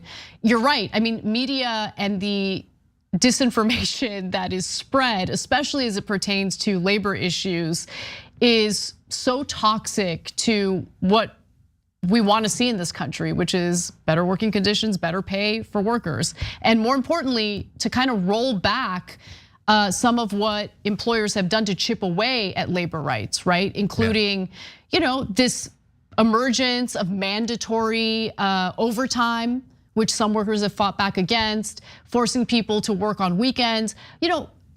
We didn't get weekends out of nowhere. That was something that was fought for by labor. We didn't get the 8-hour workday out of nowhere. That was something that was fought for by labor. People literally lost their lives for that. And so to lose these rights little by little, to have employers chip away at what was fought so hard for in the past is depressing. But we need to cut through the media narratives and provide some coverage that actually accurately describes what labor is going through in this country. Did you have something you wanted to say, John? Oh, sorry, Francesca, go ahead. No, I just wanted to jump in and just say that I think part of the problem with the media coverage specifically is because we've humanized the economy as if it's a person that's like gonna die and is sick and the economy, or the almighty invisible hand of the economy, and everyone's sort of thinking like they're like a robber baron, like capitalist with a top hat on and a large mustache. Like it's like people aren't that anymore. And like all of our financial news, all of our economic news is always through the lens of the worker, of the boss class and of the capitalist. And it's like, yeah. So you sort of like get your like, oh yeah, see, in fact, the supply chain, and we gotta bring up interest rates and all this BS that actually is none of the workers' fault and is all the capitalist class fault for the bottlenecks in the supply chain, the over-reliance on China, the fact that there's like 4 shipping companies and 3 rail companies that transport everything, right? And then, but then the burden falls on the workers to be squeezed whenever there's inflation. So it's just like it's this reframing, and it's also like you only hear working people on mainstream news when it's an election and you go to like a random diner and like, hi miss, could you just say some racially questionable things into the microphone? Totally. You know what I'm saying? Like it's just like, and then there's thank you, and then we're done. And you never actually talk to working people. Yeah, 100%. Yeah, we've talked often, like it was probably a year, maybe it was 5 years ago. I don't know, time is a closed loop. Isn't it weird that there are multiple business channels, but all of them are explicitly pro-business in like pro-CEO, pro-stock market, pro. And not only that, I mean, Americans have been conditioned to believe that their power is only exercised through consumerism, right? Like we have been conditioned to think of ourselves as consumerists, right? Like that's where your power is, what you can buy, how much of it you can buy. And so that sets the stage for the media to come in and do this crappy coverage of potential labor strikes and essentially pit their audience against these striking workers. Yeah. Because it's like, oh, they're threatening your consumerism. Yeah. Your packages might be late, but really take a step back and think about what a strike means. Not just for the workers striking, but for you at the workplace, right? Put yourself in the position of the workers who are striking. Ask yourselves if you'd be okay getting 0 paid time off in the year because zero sick days because your employer wants to keep the workforce as slim as possible to maximize profits for shareholders. That is what's currently happening with the rail companies right now. Yeah. So anyway, I just have to say we're on the precipice also of a potential another strike in a very different industry, which is the writers and Writers Guild of America, which maybe that did vote to go on strike should an agreement not be reached, and that will start tomorrow. And look, it's every single industry. It is, it used to be a very different world for writers, but the proliferation of online content, the proliferation of streaming, the fact that studios are trying to cut costs, the advent even of AI, right? all of these things are making that job even more precarious. They call them micro mini rooms, where it's like, okay, we're gonna do the same amount of episodes, but in like a week's time, just really squeezing them at every point in turn so that, we can all sit there and watch Succession and stuff our gullets like we love to, but it's like, we don't want Succession written by AI. We want the people who write a show like that and all shows to be adequately compensated. But again, it's just the way that the boss class and CEOs try to make precarious jobs that you could live on. Right. And now you cannot live on them. Yeah, that's such a good point. So we've got a few more minutes left. Let's hear from our audience and then we will wrap up. Time flew. Sure, let's do it. Fast. Okay, so let's see. I believe we have some members' comments here. Oh, Jam says, it's almost never mentioned, but a lot of workers died in strikes and protests to win the concessions many of us take for granted today. There were occasionally full-on military-style battles fought. Oh yeah, no, like in Appalachia and everything, there's like, full-on wars basically being fought. But with the interesting, like you even saw it in that Ford footage, they get attacked by all these cops and the private security, and they use whatever means they can to defend themselves. But they're wrong to do that. Even though they're being attacked by people with guns, they're automatically the bad guys in that case, even though they were being peaceful up until that point. It's weird how that works out historically. Okay, let's see. Sexy Speed Racer says, well, to be fair, we do have a specific Labor Day here in the USA. Today is the Labor Day for the rest of the planet. But we also have so many military holidays, Veterans Day, Memorial Day, Armed Forces Day. So having 2 separate days to support the ordinary worker is just fine with me. It isn't fine with me. I've been calling for at least 12 Labor Days a year. Why should we accept that? Why? So they fought to get an 8-hour workday. They fought to get 2 weekend days. Why are we supposed to believe that, oh, then good, we're good for all of eternity? Right. Why? Yeah, no, it's time for the 4-day work week, people. 4 days. Yeah, 4 days or moving towards it. One 4-day week each month, and then in 2 years you add another one. It's gradual, it's reasonable. We can collaborate on this. But anyway, just the idea that like the same people in the media who would have been against the weekend or the 8-hour work week will now accept, they would never say that they were against that. Now they'd seem crazy. But if you bring up making it 7.5 hours rather than 8, they will laugh you out of the building, or more likely you would have never been allowed in the first place. All right, this was fantastic. Thank you so much to Francesca, to Senator Nina Turner, and to John for joining me for this special May Day special. And I hope we do it every year. And I hope every year we learn something new through it. And any final words before we wrap up, guys? No. No? Support other workers. Absolutely. Even if it inconveniences solidarity you. forever, that's it. And I think for anyone who's watching this and you want to be part of the labor movement, you want to help in any way, I think a good place to start is to talk to your friends and family about the Haymarket affair, what labor went through and how many lives were lost in fighting for the rights that we currently enjoy as workers in this country, and just spread the word about labor. Try to counteract the misinformation that we see in the corporate press day in and day out. I think that would actually really help in helping Americans understand the importance of showing solidarity toward workers when they strike, when they decide to take action. And that solidarity really does go a long way. Anyway, thank you to everyone who's watching. Thank you for supporting not only this show, but workers across the country and across the world. We're gonna keep covering these stories. We're gonna keep shedding light on them. And we really appreciate your support for allowing us to do it. Have a great night. We'll see you soon.